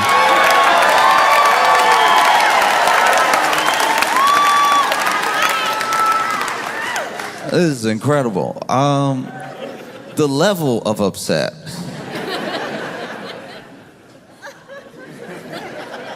You ever see somebody get so mad that you're like, this is just weird? Like, not even, we're past like the levels of angry I expect you to get, and we're into a new realm where it knocks me out of even any sort of reactionary response. I'm more just like, are you okay?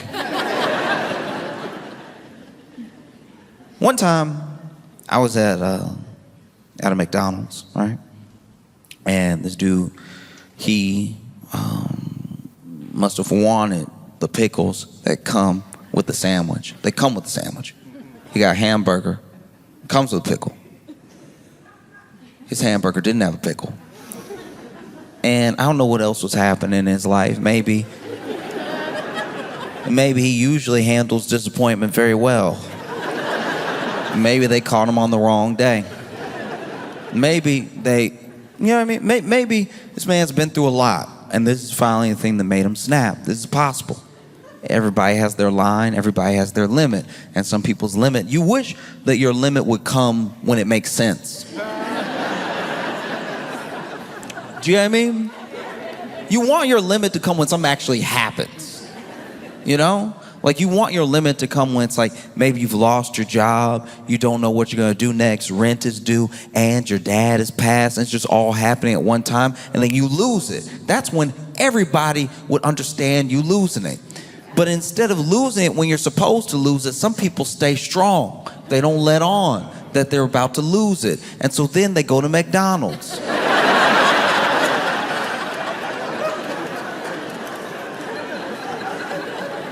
And they order a burger. And then they realize their burger doesn't have a pickle, and then all the injustice in the world comes out. All at once in this McDonald's. And so now you're screaming in front of a bunch of strangers because you don't have a pickle. And we all know that you don't have the pickle, not because you opened the sandwich to check, just in case you were like, hey, is the world fair today where there'll be a pickle on my sandwich? No, you know there's not a pickle because you ate half the sandwich and you haven't hit pickle yet. And so you finally open the sandwich, just give it a look. Be like, maybe this is a slippery one. Maybe this pickle's sneaky. You know, they supposed to put it on top of the cheese before the bun, maybe under the condiments, but maybe this one, oof. Maybe this one's sneaking in there between the meat and the cheese. Who knows, right? And then you open the sandwich, you realize you've had no pickle. You realize you've been looking forward to pickle this entire hamburger, and it was never gonna come. It was never gonna come. It was never gonna come. Just like your job isn't coming back, just like... No, it's all coming back in real time. It's like the pickle is almost this unintentional metaphor. Like the pickle is missing the way your father is missing in your life because he's gone now. And so you just start letting it all out. It just comes out. You start screaming at someone behind the counter who is 17. Just someone who is beginning their life. Someone who has the whole world ahead. Man, you used to have the whole world ahead of you as well. But then life happened and it came at you so fast you weren't sure what you were doing when you were doing it. And so now at home you have somebody that you're married to that like y'all are almost like strangers passing. in the hallway and you have 2 kids, but you don't really see yourself in them at all. And so now you wonder if maybe you were too hard on your dad and you wish you could tell him that, but he's gone. And so is the pickle. The pickle's not in there. The pickle is supposed to be here, right? And that's why you end up screaming at this 17-year-old at the top of your lungs to the point where people are recording you on their phone, which is never great. Your life never gets better after that. That's never the beginning of something wonderful. It means you're probably about to lose the next job before you even get it because you've lost your job and you're going to apply for more. You might even apply here. They won't hire you. But the next job you apply for, they're going to look this up. They're going to put your name in Google, and then this video will come up of you screaming at this 17-year-old that you accidentally called dad. And that's a tough part about not snapping at the right time. If you had snapped 15 minutes ago at home, everybody would get it. Somebody might even hug you. But now you're in McDonald's and they're just calling the police.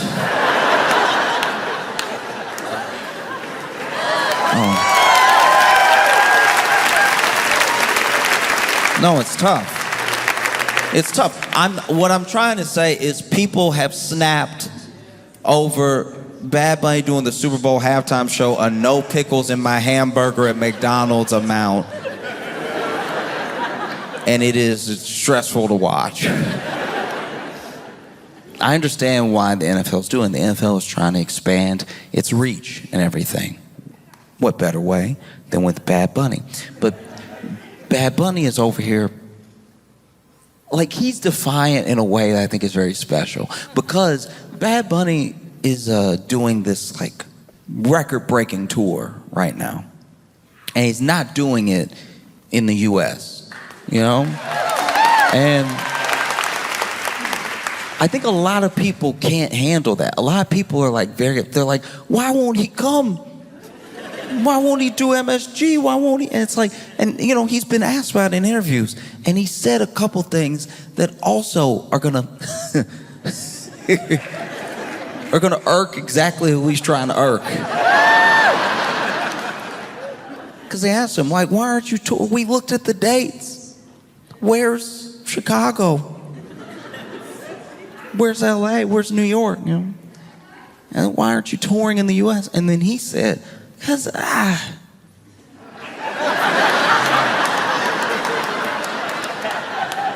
it's just not necessary.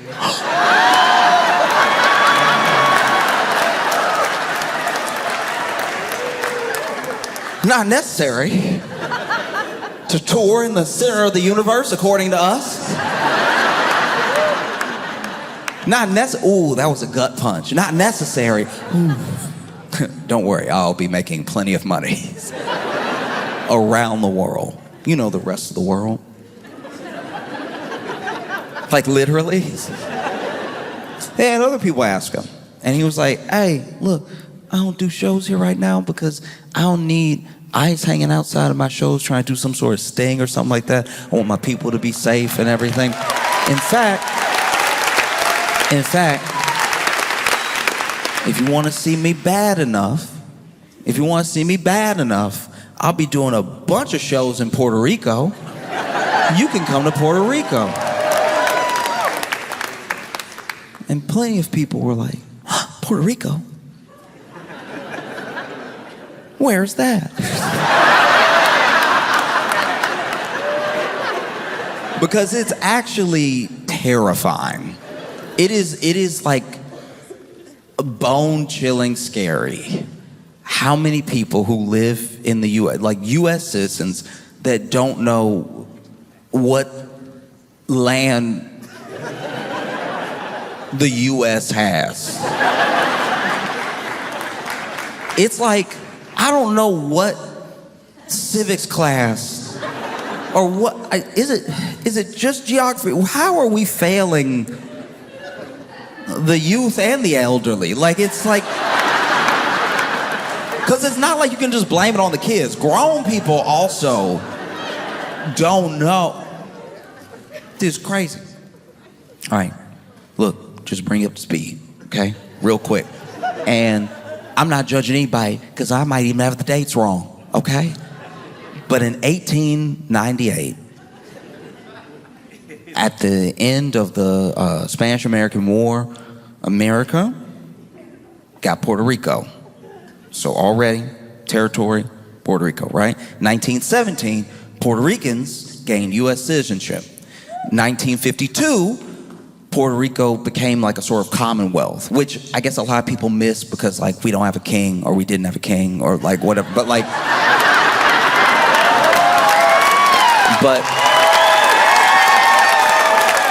just like simple, that's the status. So if you are Puerto Rican, you are a U.S. citizen, okay?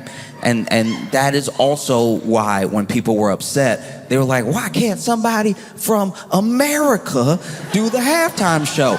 And look.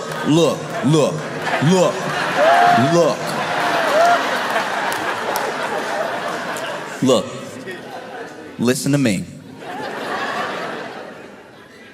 The people screaming that are coming from a very specific place. They have watched the Super Bowl religiously, and the last few years have watched it get blacker. And I understand. After Kendrick, they were like, it's black now. Is it finally black enough? You blacked it. You did it. It's been blacked. All right. That's enough. It's been black, and I watched it. I didn't get it, but it was black, and you had it. Can we have one? Because I don't think you're gonna get blacker. So it's gotta be our turn again. And they thought, surely, their time was coming. You know? After Kendrick, next one gotta be, you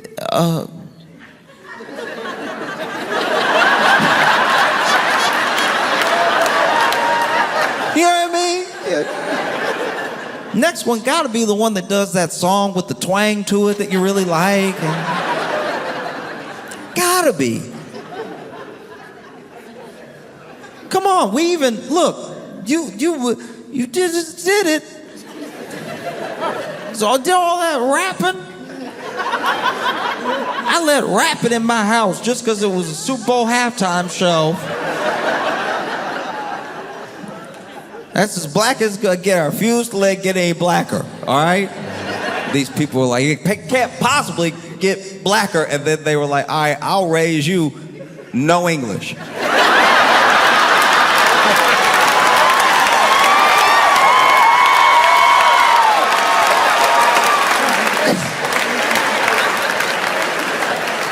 Oh, you think you're mad now. Oh, we gonna make you pray for Kendrick. We gonna make you.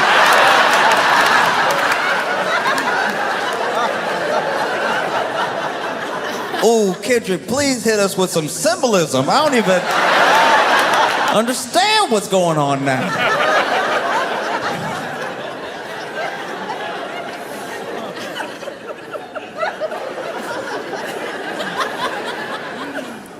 Oh, no, this is so funny.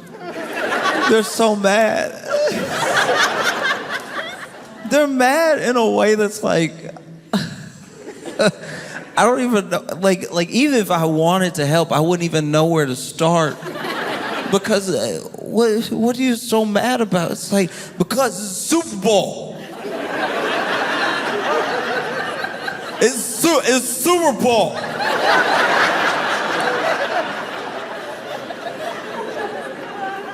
It's Super Bowl. It's not Spanish Bowl.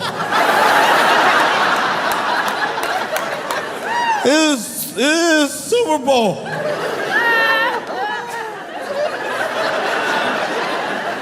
What's next? I love what's next, by the way. People love to take a thing that's actually happening and then do a hypothetical that'll never happen off of what's next. You see Bad Bunny's doing a Super Bowl halftime. What's next? You gonna make Superman Mexican? That's what's next. That's definitely gonna happen. What's next? What's next? You know what I mean?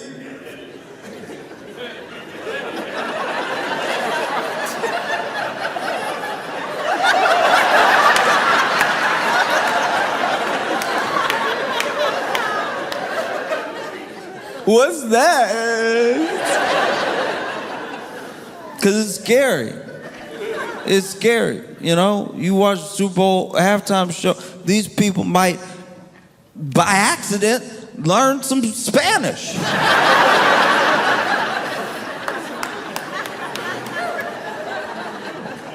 Then what's next? If I learn the Spanish, what's next? If I learn the Spanish, what happens then? Because if I learn the Spanish, then when people are speaking Spanish, I'll know what they're saying, and there's no way they're saying anything nice about me.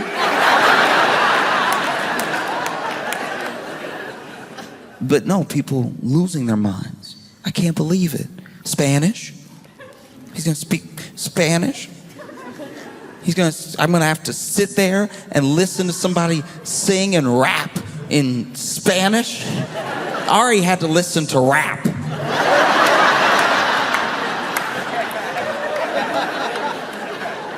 know what that was like for me? You know what that was like for me to hear rap in between the game I bet on? I'm gonna have to sit there and listen to somebody Spanish. I'm gonna have to sit there listening, watching the Super Bowl halftime show to Spanish. I'm gonna have to sit there with my guacamole and my chips in my lap, listening to Spanish. I am gonna have to sit there while I eat the tacos that I Uber Eats to my place, listening to Spanish. The idea that I could have a deluxe crunch wrap and have to listen to Spanish is crazy. Not in my America. Spanish? Are you serious?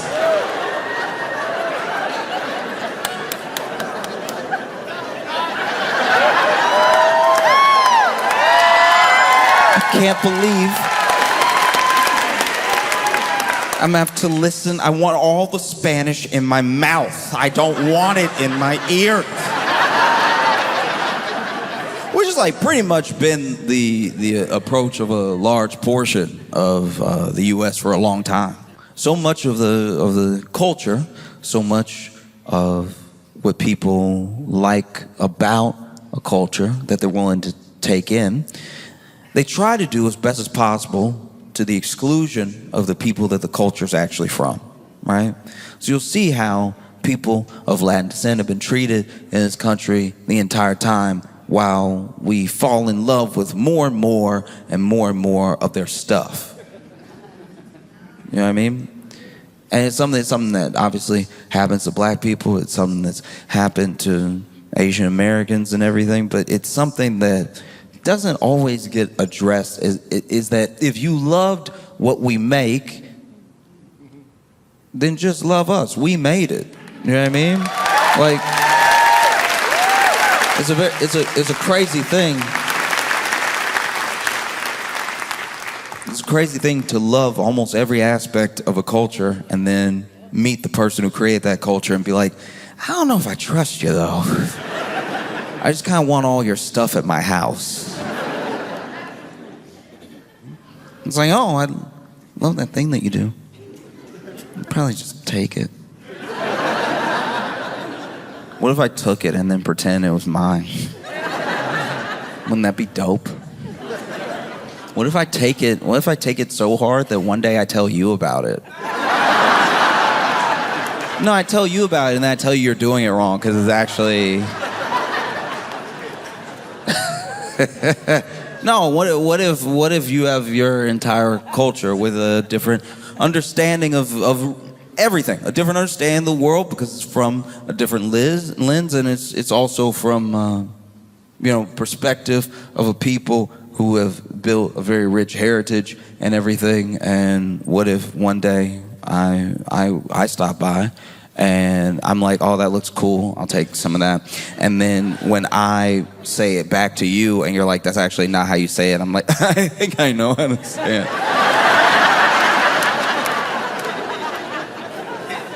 All right, I'm very familiar with the Latin X culture. All right. Huh. Please, that's sweet of you to try to help me, but I'm well versed. Oh.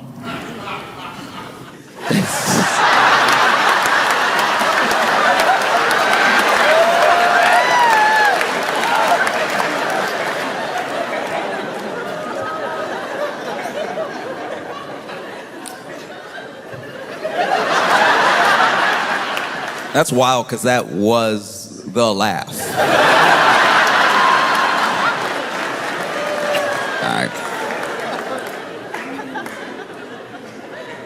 No, because you see, Bad Bunny moves in a way that's very intentional, and he has the loyalty of his fans and his people because of how he moves. Because there are plenty of people that truly, and I'm not saying this from a place of judgment, I'm saying it just from noticing. There are people who truly forget where they come from as soon as they get success. It is a very, sadly, once again, it's a very American mindset to have that as long as you get taken care of, as long as you're okay, you can leave whatever behind, And you're out now. And you're out, you made it out. And then you start to rationalize in your head, well, if I made it out, then people just have to do what I did to make it out. I'm not special. And they'll be able to take care of themselves. And then all of a sudden you're gone.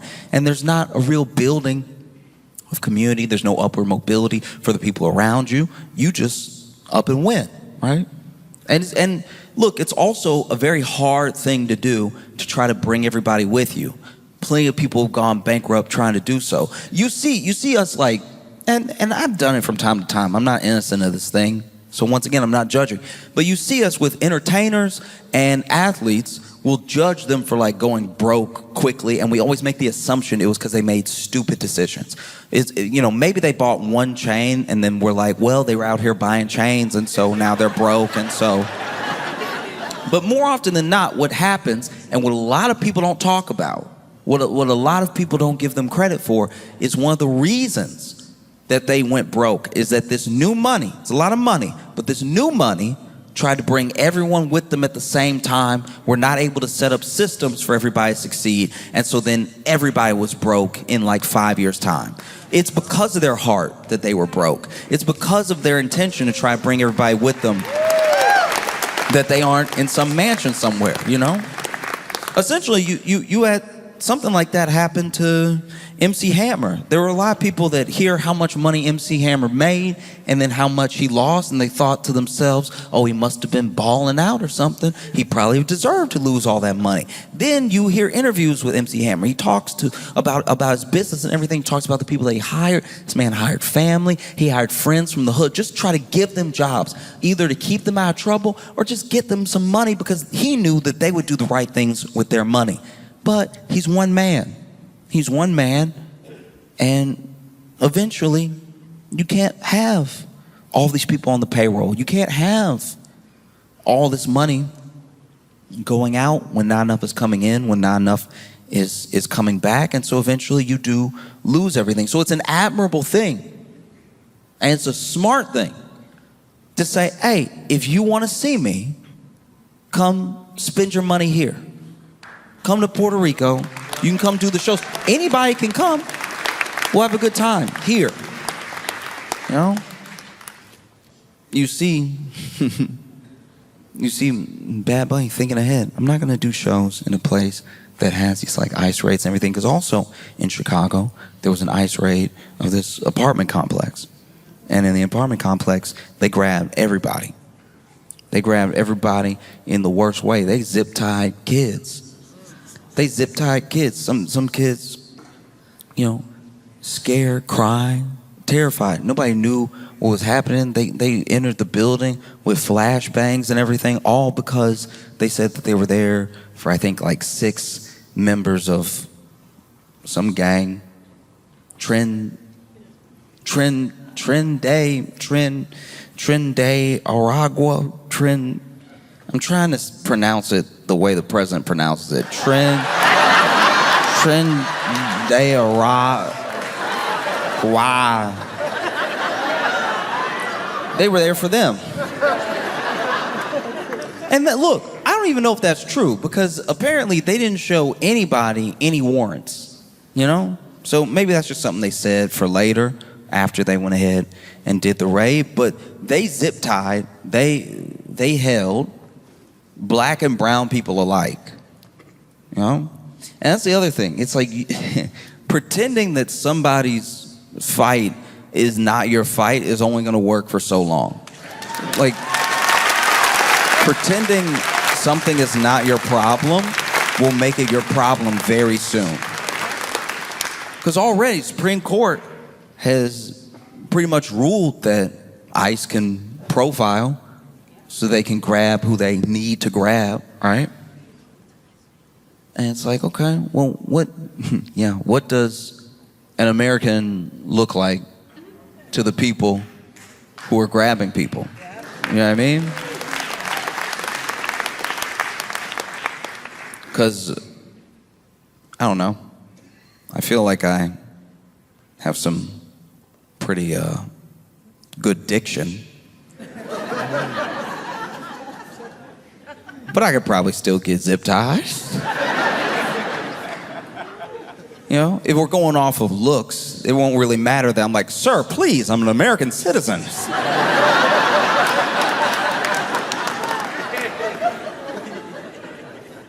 Because you see what's happening. You see what's happening now with ICE in Chicago. You see what's happening even with the announcement that Bad Bunny is going to be doing the Super Bowl. You have, what is it, Corey Lewandowski saying that ICE is going to be at the Super Bowl as well. And it's like, all right, but what's the point of that? What's the point? Because you know all of the criminal illegal aliens, because that's what this is supposed to be about, right? You know all the criminal illegal aliens every year that score tickets to the Super Bowl. You know.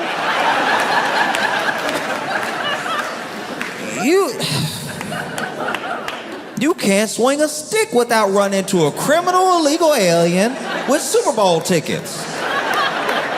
You know criminal illegal aliens love the Super Bowl. They love rolling up to the Super Bowl. Got my tickets right here. And no other form of identification. You know criminal illegal aliens. They can't stop going to the Super Bowl.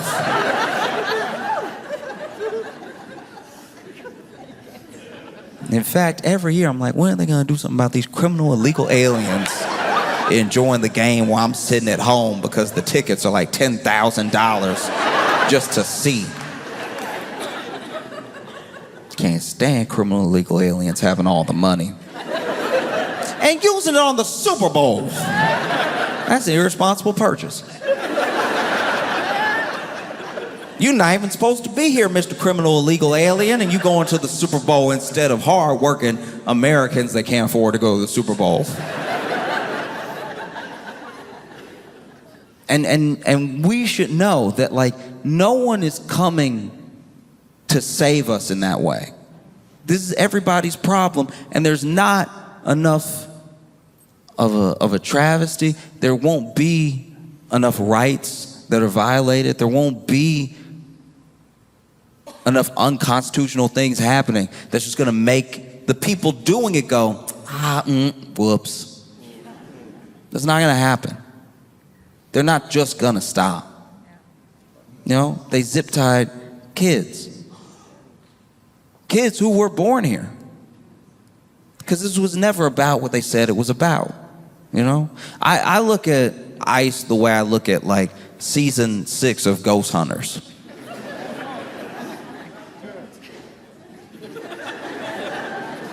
You're looking, but you're not going to find what you're looking for because you made it up, you know?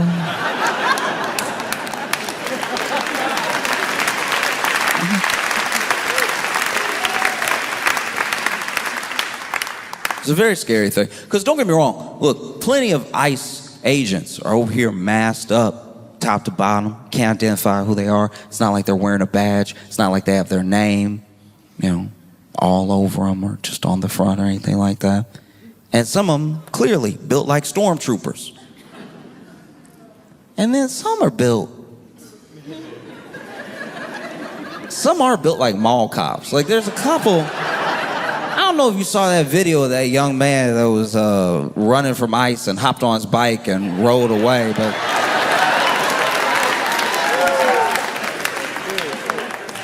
at a certain amount of running, you have to accept that you didn't catch the person. And as someone who had friends that got into trouble, I've watched my fair share of mall cop chases.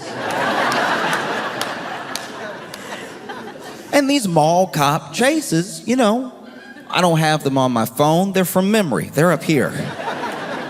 But they usually start a similar way. They usually start with, huh? What's that? What'd you say to me? And then, just far enough away, they say it again. And so then, mall cop leans forward, and then whether you're on your skateboard or you're on foot, you start making some moves. And as you run, they run. And when they run, they realize they shouldn't run.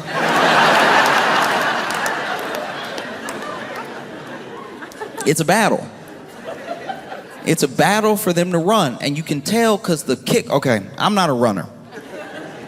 I'm not an athlete in that way, but I'll tell you right now that like, okay. When you watch runners, when you watch like, you know, like a Usain Bolt, like an Olympic runner, and they start off and they have, you know, a foot up and everything, got the foot on, the hands down, looking up, and then I don't know why they put the butt up. You see where they put the butt up, and they're down, but then they're like, ugh. I know this isn't true. I knew this isn't true, but when I was little, a friend told me that they do that so that they can fart before they run. It's clearly not real. But he's like, no, you don't want that air getting out and it knocking you off course. It didn't sound true when I was 7, but I did believe it for like 2 years. Because I was like, they do it every time. I don't know. You know, get down, they get up, they do that thing. I'm not doing it right. They do that thing. And then they fire off the gun, and then they're like sliding at first, and then they just shoot off. They're running so fast, right? And when a mall cop starts to run, it's similar but different. Because he will do this. But that's because he almost fell.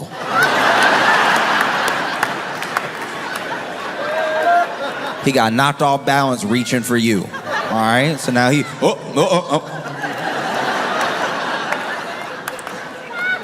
And then he does like kick up a little bit. That is a fart.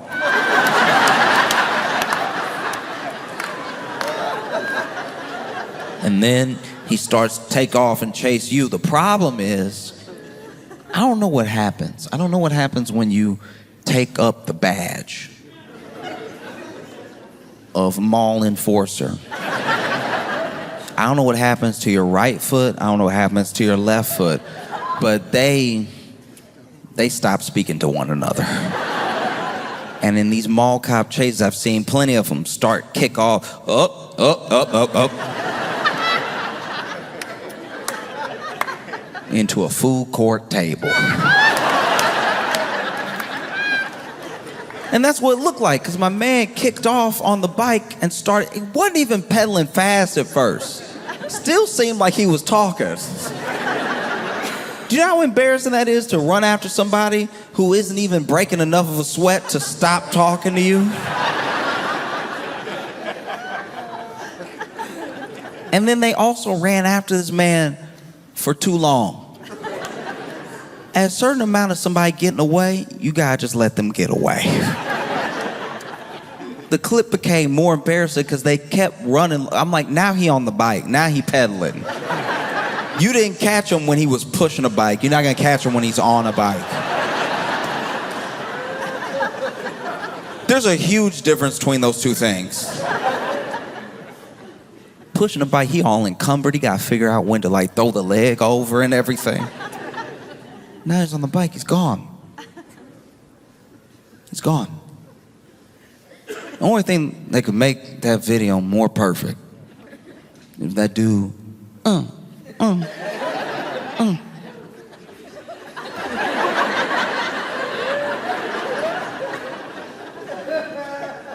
and he pedaled all the way to the Super Bowl halftime show.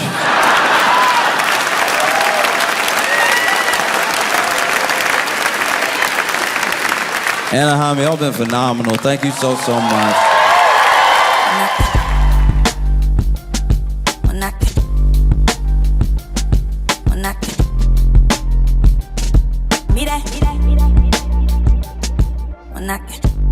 Give it up for Josh Johnson!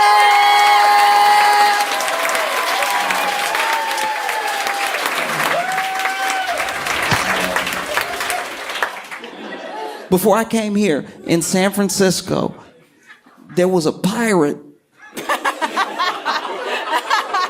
No, it gets worse. There was a pirate threatening a tourist from Brazil with a blowtorch, right? Which, as a pirate, you really shouldn't even have, because you're supposed to be on boats, you're supposed to be around a lot of wood. You shouldn't even have a blowtorch. That's not even a useful weapon for you, right? It should have been a sword. It should have been like a flint pistol, something. That would have made sense. If he had a flint pistol and he pulled it on him, even in the streets of San Francisco, I'd be like, he's on theme. But a full-on blowtorch, how, right? And when I tell you that this man was a pirate, I don't just mean that he was dressed like a pirate. I think he was a pirate. Like, I think he didn't seem like land was treating him well, okay? And so now he has a blowtorch, right? And he's cursing out this person who apparently is this tourist from Brazil, which also, if you're a tourist, I'm not saying don't go to San Francisco, but I'm saying if you are an international tourist coming to the United States, especially for the first time, and the first thing that happens when you get here is a pirate.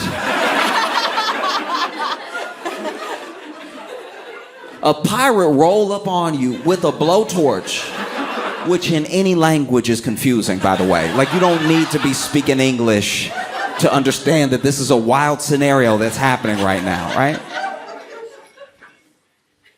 And so, they're over here arguing. Now, the person who really saved the day was someone that worked at a coffee shop that saw what was happening outside, right? And so then they ran up and they were sneaking up behind the pirate, right?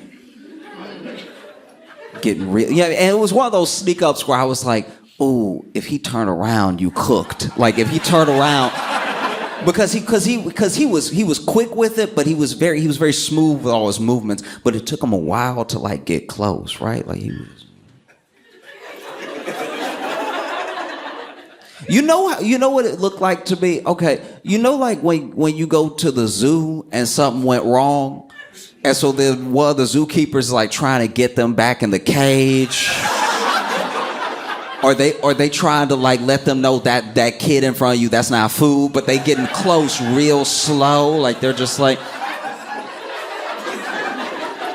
okay, buddy, all right. It's because you know what it is? You can tell the level of danger somebody knows they're in as they're approaching by the hip movement. Because he wasn't just walking up like he really like was pivoting as he was getting in. He was like, all right. Okay, all right. It feels like if you use hips only to move forward, nobody will hear you. It's like almost a universal thing when people try to sneak up, That's why you don't see, you like, that's not how your grandparents sneak up or whatever. Because if they tried it, like if your grandma tried to sneak up behind you real good and everything, you just be hearing.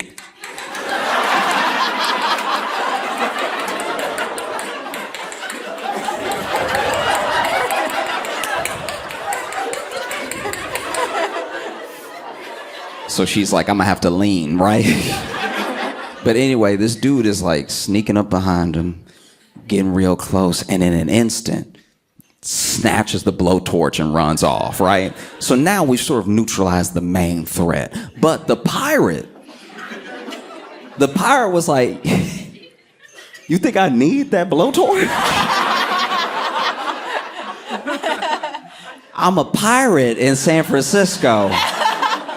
On the streets, in 2024, I don't need weapons. My presence alone is a threat. And so then somebody's filming the whole thing, which normally I'm like, why do people do this? Why do people film instead of help? You know what I mean? Like, why do people just from afar and then they're filming? And this is another person who could have been helping that because that guy's sneaking up by himself. He's just, you know what I mean? But then, as someone who watches all the videos, I do get it. Like, I do. You want to criticize it, but if it wasn't for this guy filming, I wouldn't know this was happening. This didn't make the news. It's just regular San Francisco 5 p.m., right? So then, you know, sneaking up, snatches the blowtorch, runs off, right? Now, as he's running off, now this was almost cinematic. You couldn't have planned this better. Because as the coffee shop worker who was running off with the blowtorch passes the camera, like right as his head past the camera, you see that the pirate had already started punching, right? So it was just boom like that, right? Now this guy tries to roll with it, and he had good form, especially for a tourist that is being approached by a pirate. I would have just been hit. I would have just been like I don't think I would have moved. Like, this dude really rolled with the punch. Now this is when the two nudists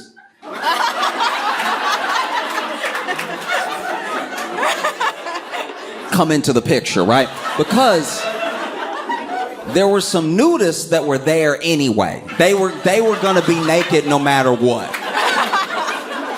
So when the two nudists come up, they're like, this is what we do.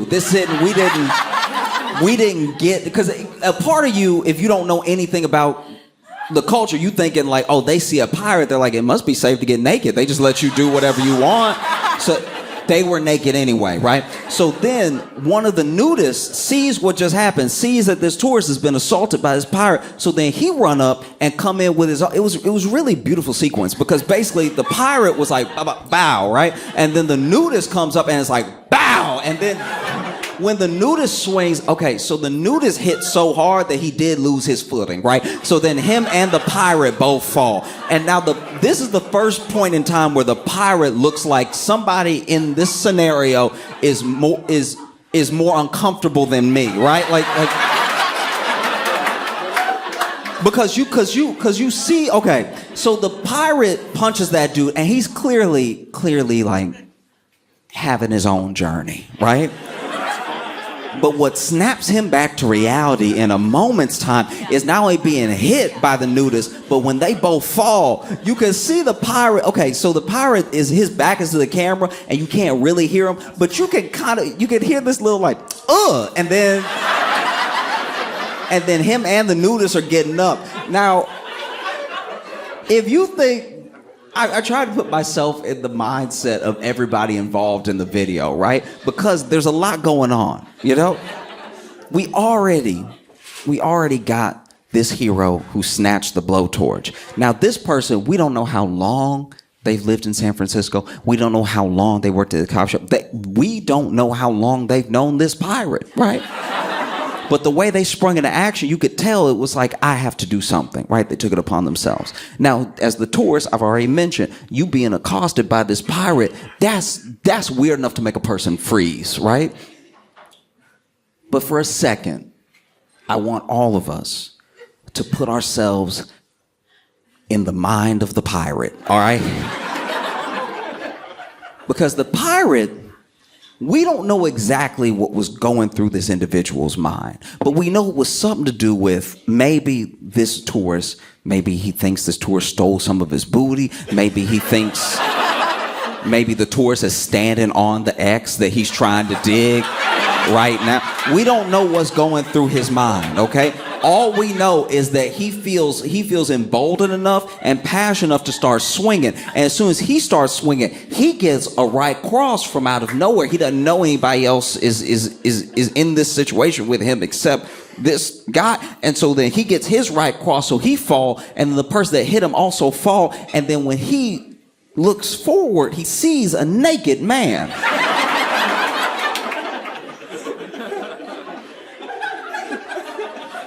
So you can see, even on the pirate, like, oh, I didn't sign up for this.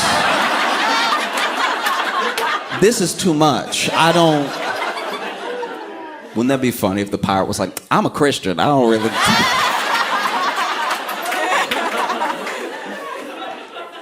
But the pirate is also like getting up and everything. Now, the nudist was fast. So the nudist got up before the pirate really knew what happened, because you could tell the pirate calibrating.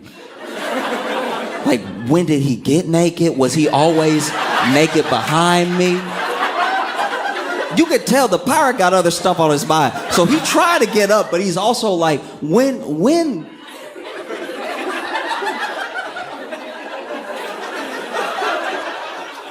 did this guy? And so then the nudist gets up, and the nudist tries to get another lick in before the pirate can get up, because to be fair to everybody involved, you don't know how quick and strong this pirate is, right? Like, is this a PCP pirate, or is this a meth pirate, or is this a crack pirate? We don't know.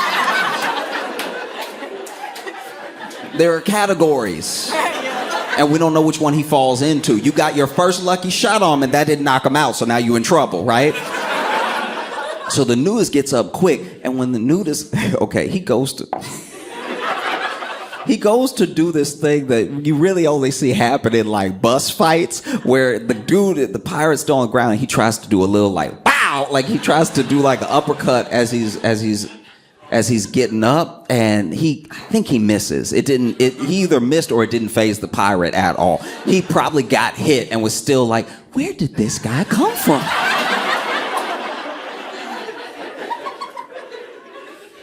Because also the nudists were white.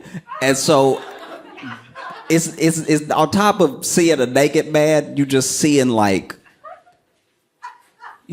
shades of pink coming at you. Because you got to remember, this nudist ready to fight. So you're not in a regular fight with another dude. Like, also, by the way, I'm pretty sure if I remember the video correctly, the tourist has not left, but he has taken...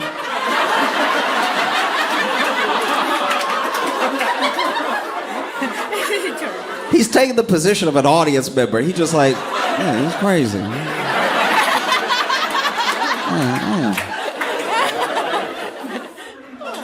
And so then the pirate tries to get that extra lick in, and I think he missed and everything. And then the pirate... They have a couple more little scuffles, because you can tell that the pirate trying to like fight, but he's not trying to get too close. Which is, look, as far as a tactic, because there's a lot that people don't know about martial arts. There's a lot people don't know about self-defense. And it didn't occur to me until I saw that video that man to man, for real, like if you ever in a fight and you don't really want to fight, and you know your opponent doesn't have a gun, right? It's just man on man fisticuffs, right? It would help to get naked. I think the level to which somebody want to fight you goes down the more naked you get. You know what I mean? Like if we have, like you bigger than me, if we have problems right now and you coming at me, but I'm just, like that switches things up for you. Because now you like, what am I going to punch? Like, am I going to... Because even if you win it, you don't really want to, even if you punching, you just don't really want the risk of touching balls like that. Like if you, because let's say we go in head body, but then I go high and you go low, and now all of a sudden my whole knuckles get grazed. But you see, y'all groaning, but I'm right. You don't want to fight now. Next time somebody try you in the street, fellas, just start. Because dudes already take their shirt off. The problem is they not stopping. That's the problem. They not stopping the whole fight by just taking the rest off. Because the shirt is like, you're not going to be that encumbered by the shirt, right? Might as well drop the pants. Yeah. Even take the shoes off. Really confuse them, right? And so you can tell that the pirate really doesn't want to like fully get in there. And so the whole thing starts to just fall apart. And the whole time I was thinking like, wow. I was trying, once again, put myself in the mindset of everybody involved. Like we went through what the tourist must have been thinking, what the pirate must have been thinking. Even the nudist. Nudist had to have something going on in his head to be like, I have to help. This guy has a blowtorch. And even though somebody just took it from, he's clearly trying to attack this person. He just attacked this person. I need to do something, right? I should call somebody. But you don't have any pockets. I wonder if he reached for it too. Like, we need to get the police. I guess it's me then. Then he ran in like a Superman with his balls out, right? But what I really can't shake is what must have been going on in that second nudist mind. Because both nudists, they were together, by the way. I don't want you to think in the story there was one nudist and then another nudist. They knew each other, right? Maybe they were just walking, enjoying a day, sunning. And then they see all this yelling going on. What was that? What could be happening? And then they see this guy has a blowtorch to his side. They're like, oh, I hope he doesn't intend to use it. And then, they see this guy strike, and then, first nudist just jumps in, starts swinging. Doesn't really have his footing right, doesn't really have his hands ready, but he's trying. That second nudist must have been like, damn, I think they got it. Like, I think they good, you know what I mean? I do like how, I'm not saying they waited in a way that, I don't mean this person was being courageous for stepping in, but I do understand the self-preservation that takes place where you wait to jump in till that blowtorch is gone because I'm naked. That blowtorch might burn that tourist, but it would change my life.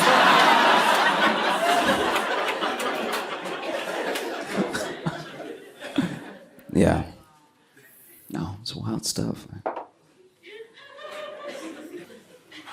Oh, I also want to say real quick, thank y'all so much for coming to the show. Thank y'all for being here.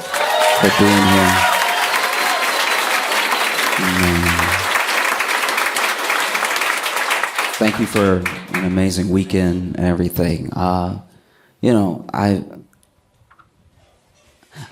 know, when y'all might have seen me for the first time or anything, or what maybe video it was. I've been posting to YouTube for like a year now, and I started it a year ago where I was just like,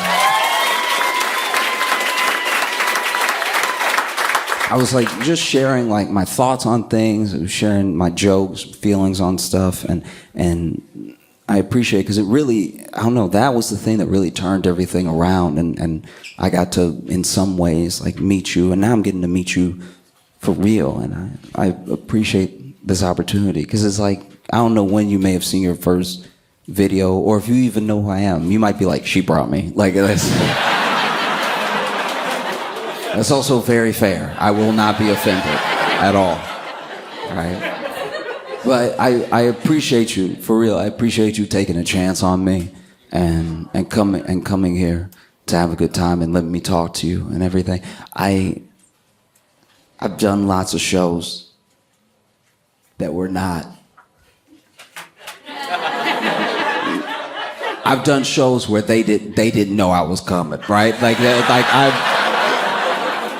I've done shows where they booked me to do the show, and then I show up, and they're like, "Oh, we also gonna play the Blackhawks game behind you." And I'm like, "Oh, does anybody want a show?" He's like, "No, it's a surprise." Don't surprise. So I've definitely done shows that were, on the rough side because people weren't there to hear what I was gonna say, and I get it.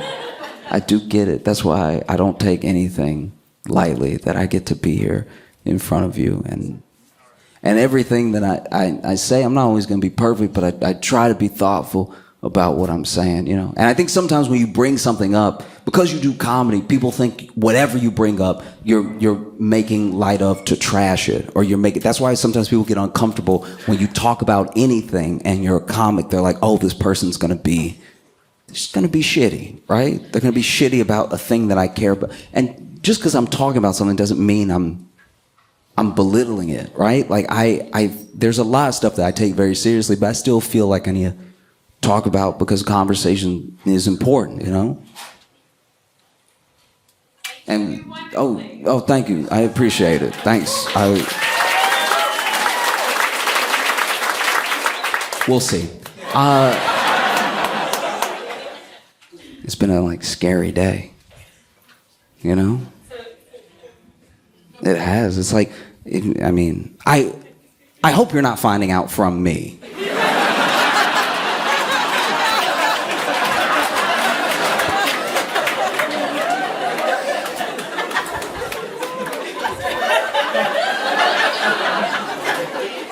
But someone at a rally, someone, don't do that. I'm just telling you what happened. At a rally, someone shot at Trump while he was doing his rally, and I still don't know. There's so much we don't know, but some people say it was a bullet and some people say it was glass, but either way, he got a cut over his ear and the person that was behind him got shot and they died. Right? And they've apparently shot the suspected gunman and everything, and it's just it's one of the wildest days in a long time, because there are days that are like checkpoints throughout American history. Like we had a birth as a country, and then you can set the checkpoints wherever you want, but there are big ones. There are big ones like the country starts and then there's a civil war later, right? And the Civil War is a turning point for the country forever. You know what I mean? There are people that even now say we're more divided than ever, and I like to remind them that we did have a civil war. You know what I mean? Then ever, then you need to read a history book. Then ever. Ever? No, not ever. You know? So you have something like the turning point that happens due to a civil war, which even now, even to this day, hundreds of years, there are people that are hundreds of years removed from the people leading up to the civil war that were in their family, that they still have differing opinions on the Civil War, why it happened, how it went down, what should have happened, right? And then you have Lincoln's assassination. That's another turning point for the country forever, right? Because once things are put on the table with time, they're never taken off. There's always something that could happen, you know? And then you fast forward more, and we've had turning points. We've had really scary days. And people can belittle it as much as they want or whatever, but we've had times where we're like, oh, are we a country anymore? And so you see those moments like that, right? And there are people who are even now, they're afraid, right? They're afraid that there's going to be another version of the Civil War, right? Because the people that hate people so much throughout this country for whatever political affiliation for whatever they say. This is the thing about being online as well. When you go around, I go everywhere. I try to go everywhere. And I'm trying to meet people everywhere. And when I meet these people, almost all the people, and some of them are having a bad day, some of them have had a past, but most people, pretty pleasant, right? It's easy to forget that online. Because online, people have the safety to be a troll, and there's also bots. So you could go through your life and bump into people all day and have nothing but beautiful experiences. But then you get online and you post a picture of yourself because you're happy about, maybe something that you bought and you look good in. And there's all the comments under it. Why are you wearing that skirt, bitch? It's like that is happening in real life, but that is not real life. Right? The people that you meet in person are real life. The people that you meet every day, that's real life, right? So I'm not saying it's real life as in it doesn't matter. I'm specifically saying that like the grace that you give in person is that's our better nature. That's what we would hopefully have all the time. It's being online that makes people monsters to you before you meet them. You look at those pinpoints and there are people that are worried about us falling into the trap of another civil war, like so much hate, right? And I personally don't think that's going to happen. I'm not just hopeful. I actually don't think that's going to happen because if I'm being honest with everyone in here, we don't have the grit.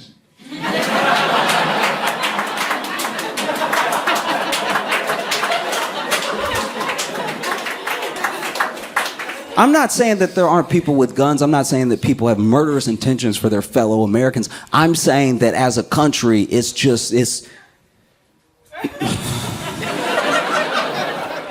we would get tired too fast. We would. Like it would be day 8 and there'd be people in America wake up on whatever side you on being like, again?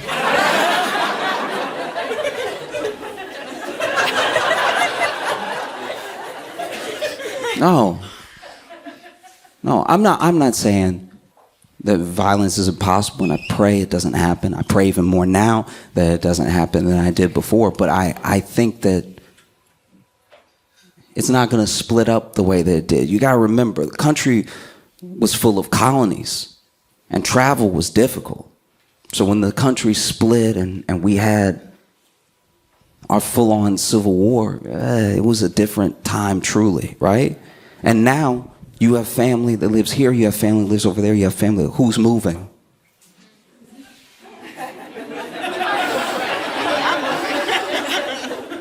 Because we're too interconnected now in a way that I think is good, in a way that actually forms a union, right? We're quilted together now. So no matter how you split us up, whether it's north and south, east and west, eventually, whatever side of the war you're on, eventually someone would be like, I just want a good taco.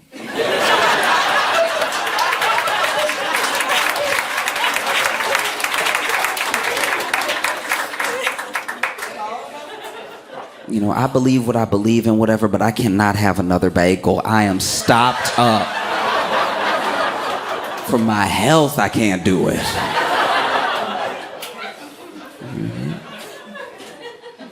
And we don't know anything yet. Like we really don't. Everyone's talking, right? It just happened. So everybody is talking, you know? It happened like 6 hours ago and everybody's talking, everybody's speculating. There's already the conspiracy theories, there's already like some vitriol started.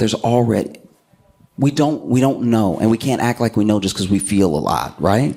Because this is the other thing. You talk about pinpoints in time, you talk about checkpoints. Civil War then leads to Lincoln's assassination. That's another checkpoint that we cannot come back from, because once things are on the table, they're on the table for the rest of time. That's why you have to be careful what you say and what you do, you know? And so then you fast forward even more. It makes me think about the assassination attempt on Reagan. Because Reagan still is one of those figures that's like either beloved or absolutely despised, right? The policies they put forward and the aftermath afterward, people feel how they feel about it, right? But when you think about that person that shot Reagan, right?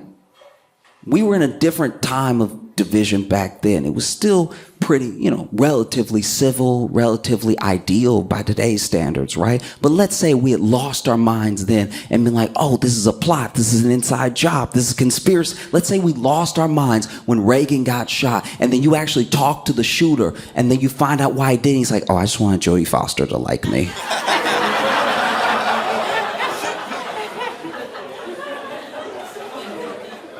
Imagine that, though. Imagine if we had lost our minds. Imagine if we had had some sort of civil war, some sort of backlash, some sort of retribution over here, all for somebody who's like, did Jodie Foster see it, or just trying to find out what Jodie doing? That's my thing. That's my sincere hope, right? I'm hopeful, and I hope you know that I pray for all of you. I pray for all of us, like I do. And even if you don't subscribe to like whatever metaphysical subscription you hold, right?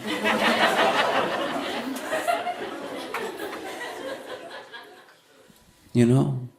Because at the end of the day, we really are all Americans. I know it doesn't feel that way, but every one of us, just by the reaction that y'all had when I told you that somebody died, you know that we all still have our humanity. We don't want to see anything bad actually happen to anybody, because you don't know that person.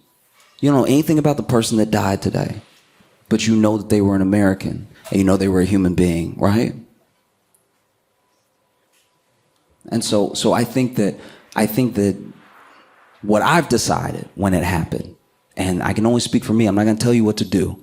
No matter anyone listening to me, you can do what you want. But when I saw it happen, I decided in that moment that this right here is where I'm going to plant my feet, right? I'm not going to let this make me radical one way or the other. I'm not going to lose my mind, because we don't know. And two, the humanity we show to each other just in passing, that's really important. And honestly, all this is going to be funny again in a minute. I haven't forgotten, like I didn't forget. Like I wasn't like, let me get him with the yuck yucks, now lock the door. Like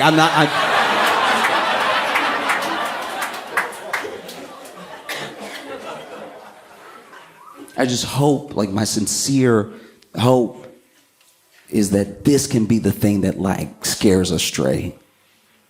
You know what I mean? Like this can be the thing. It's like, oh, actually, you know what? I don't actually want any violence. I don't want anything bad to happen. You know what I mean? Because they're snowballs, right? So I just, you know, I think about that, and I think about, if you're not familiar with the show Scared Straight, basically what they do is they take kids, right? Then kids who are pretty bad, right? They're like bad kids, and then and the kids are very hard to root for, because by the beginning of the episode, they're always like, I punched my grandma in her face, right? And then they take them to jail, and they spend a weekend at jail, because it really just takes a weekend. They spend a weekend at jail with the inmates, and then they try to do what they do at home with the inmates. Like, I punched my grandma in the face, and then one of the inmates is like, kiss me. And it's just,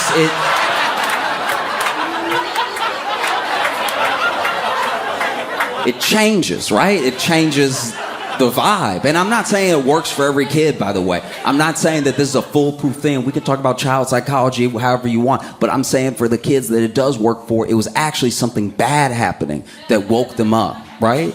It wasn't just me coming to my senses one day. It was like, this is rock bottom. You know? You don't just wait for rock bottom. You don't just try to fall until you find it. You can decide it for yourself. This feels like granite. I think I'll stop here, right? But I also know that, like, sometimes if you don't say anything, if the thing goes unsaid, people think it goes unthought, right? And if you don't reach out to people don't know you care about them. I care truly. And people are going to feel the way they feel about me, or feel about me talking about this, but I care about every single American in a serious way. We're a country, and we're a country of people that are different. We're a family of people that sometimes hate each other. That's what family does most of the time. I went and got a dentist through unconventional means. Basically, my dentist was handing out coupons. You know the little door knocker coupons that they put on the doorknob? Okay, so my dentist had been putting those on the doors in my neighborhood, and so I came home one day and I grabbed it and came inside.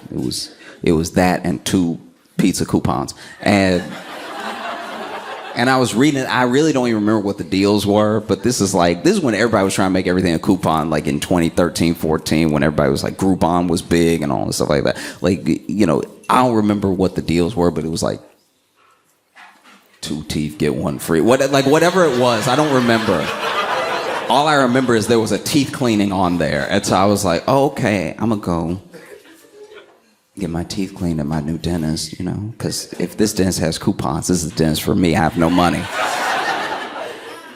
And I didn't have like dental or anything, so I was like, I need any break I can get. Now, I went there, and the dental assistant was very professional. She was very good, you know? And that's my thing, is that any professional of any type, you want them to be confident in their competence, right? Like you want that's why you lean on them, because they look like they know what they're doing, and they have the confidence in somebody that knows what they're doing. So you just leave it to them, right? If there's any point where you have to question that, it ruins the whole. Yeah, I mean, like I've been on the bus before where the bus driver looked lost.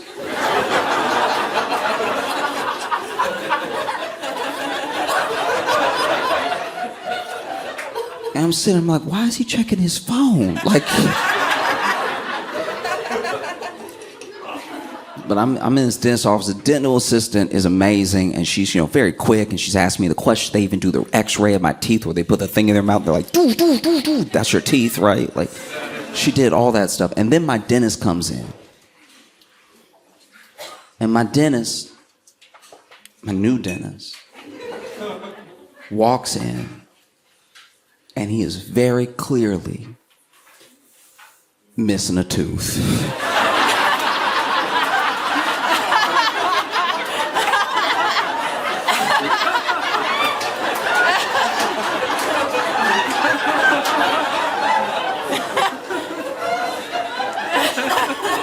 And it's not like a wide smile, back of the mouth chewing tooth. This is one of the stars of the show. This is one of the teeth that when you smile goes like, ba-da, like it's.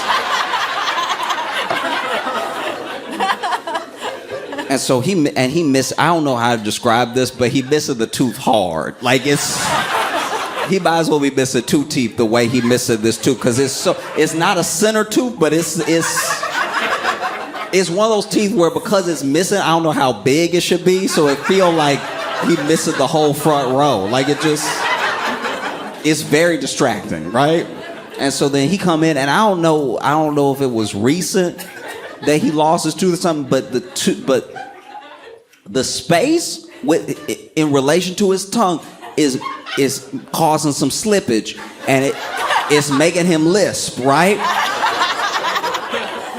And so he walks in, and he's like, "Hi, how are you? Have a seat." Because I stood up to shake his hand and everything. He's like, "Yeah, have a seat." And I'm like,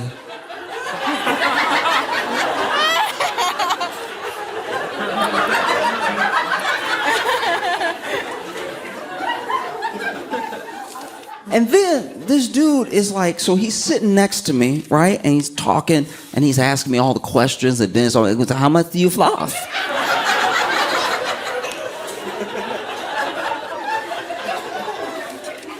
And this, so I was getting upset in the chair because, you know, he's asking me, how much do you floss? And I'm like, oh, I floss every day. He's like, are you sore? And I'm like,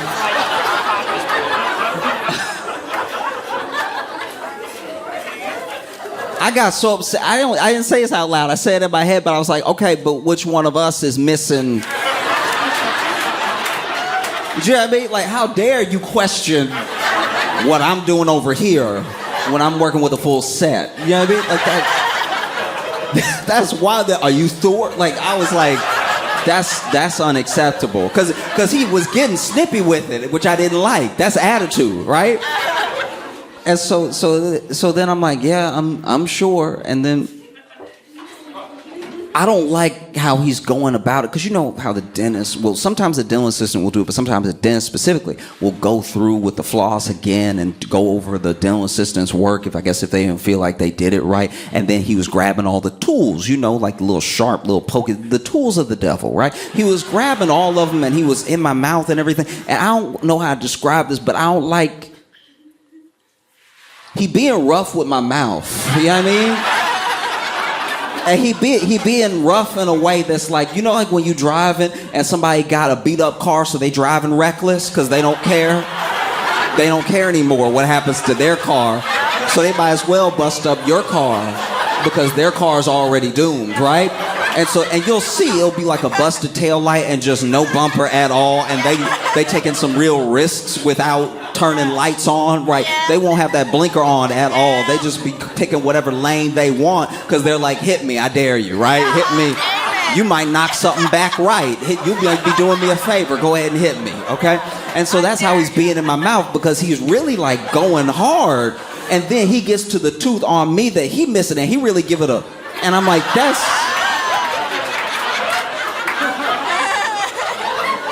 that's not okay, you know? Just because it's over for you doesn't mean, like I still have a future, you know what I mean? Like, how dare you do that? And so then, you know, I don't know if it's because I'm young and I'm just like not really thinking, or because I'm awkward in a lot of social situations anyway, but finally I was just like, so what happened? What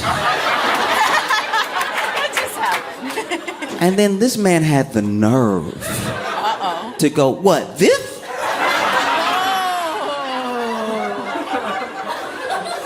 What else could I mean, sir? No, there's something on your lip. No. He's like, oh, this? I was like, yeah. And then he takes the tools out, you know, the little hose that they have in your mouth, and just sucking up all. Puts that to the side, puts the tools down, puts his hands on his knees, and goes. Got sullen, right? I felt bad for asking. He got really quiet and sullen. He was like, I hoped you wouldn't notice.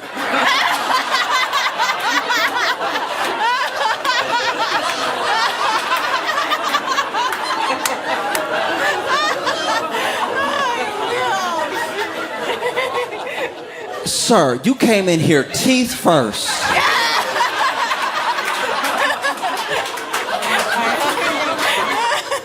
Smiling in my face, and you thought I wouldn't notice one of the main teeth. Rude. I can't stress this enough. Like, it was one of the teeth that if he committed a crime, that would be how they got him. Like, that's... Do you know what I mean? Like if he stole something tonight, they'd be like, it was this one that was... You know what I mean? Didn't even have a gold tooth in there. Didn't even have something to be like, oh, I'm a different type of dentist, right? It didn't... Just avoid.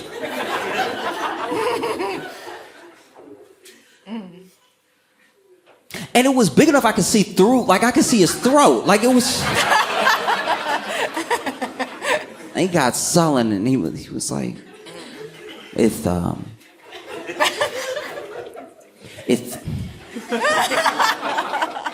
it's actually recent. I was out with some friends. And this is my thing. Okay, like, I know he telling me the story because it wasn't even my business, so he didn't have to tell me anything. So I know he's doing me a favor by telling me the story, but I swear to you, this man hit every S possible in this story. He didn't avoid any of them. I was like, what are you doing right now? Bro, every single S? That's crazy. So he's like, so I was at Buffalo Wild Wings. I was out with some friends, and we were watching the sports on the little sports center they have with all the TVs and everything. There was one of my friends that I hadn't seen in a very long time from college. It was very serendipitous, and I was like, that...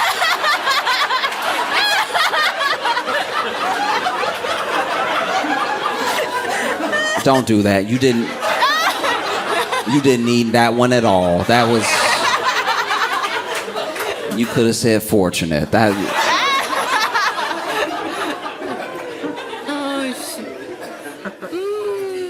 And so then, you know, we're sitting there, and you know, I was having a good old time. I was sucking the sauce off my fingers and everything. And then there were some guys a few booths away that I would start jawing at one of my friends. I guess they knew him from his past or something. And so then they would start talking, you know, over at us. And so then, you know, we went over there, and then, you know, they were out here talking shit. And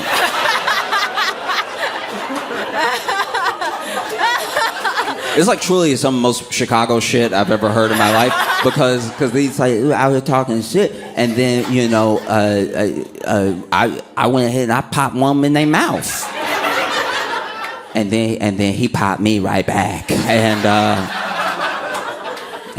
I swallowed, so that's why I'm missing the tooth, and I heard that, and I was like, oh. Oh, is that all? Okay, go ahead. Go back to work. You a good dentist. You was not a good fighter. I get you. Okay. Yeah. Maybe next time, let them talk, you know?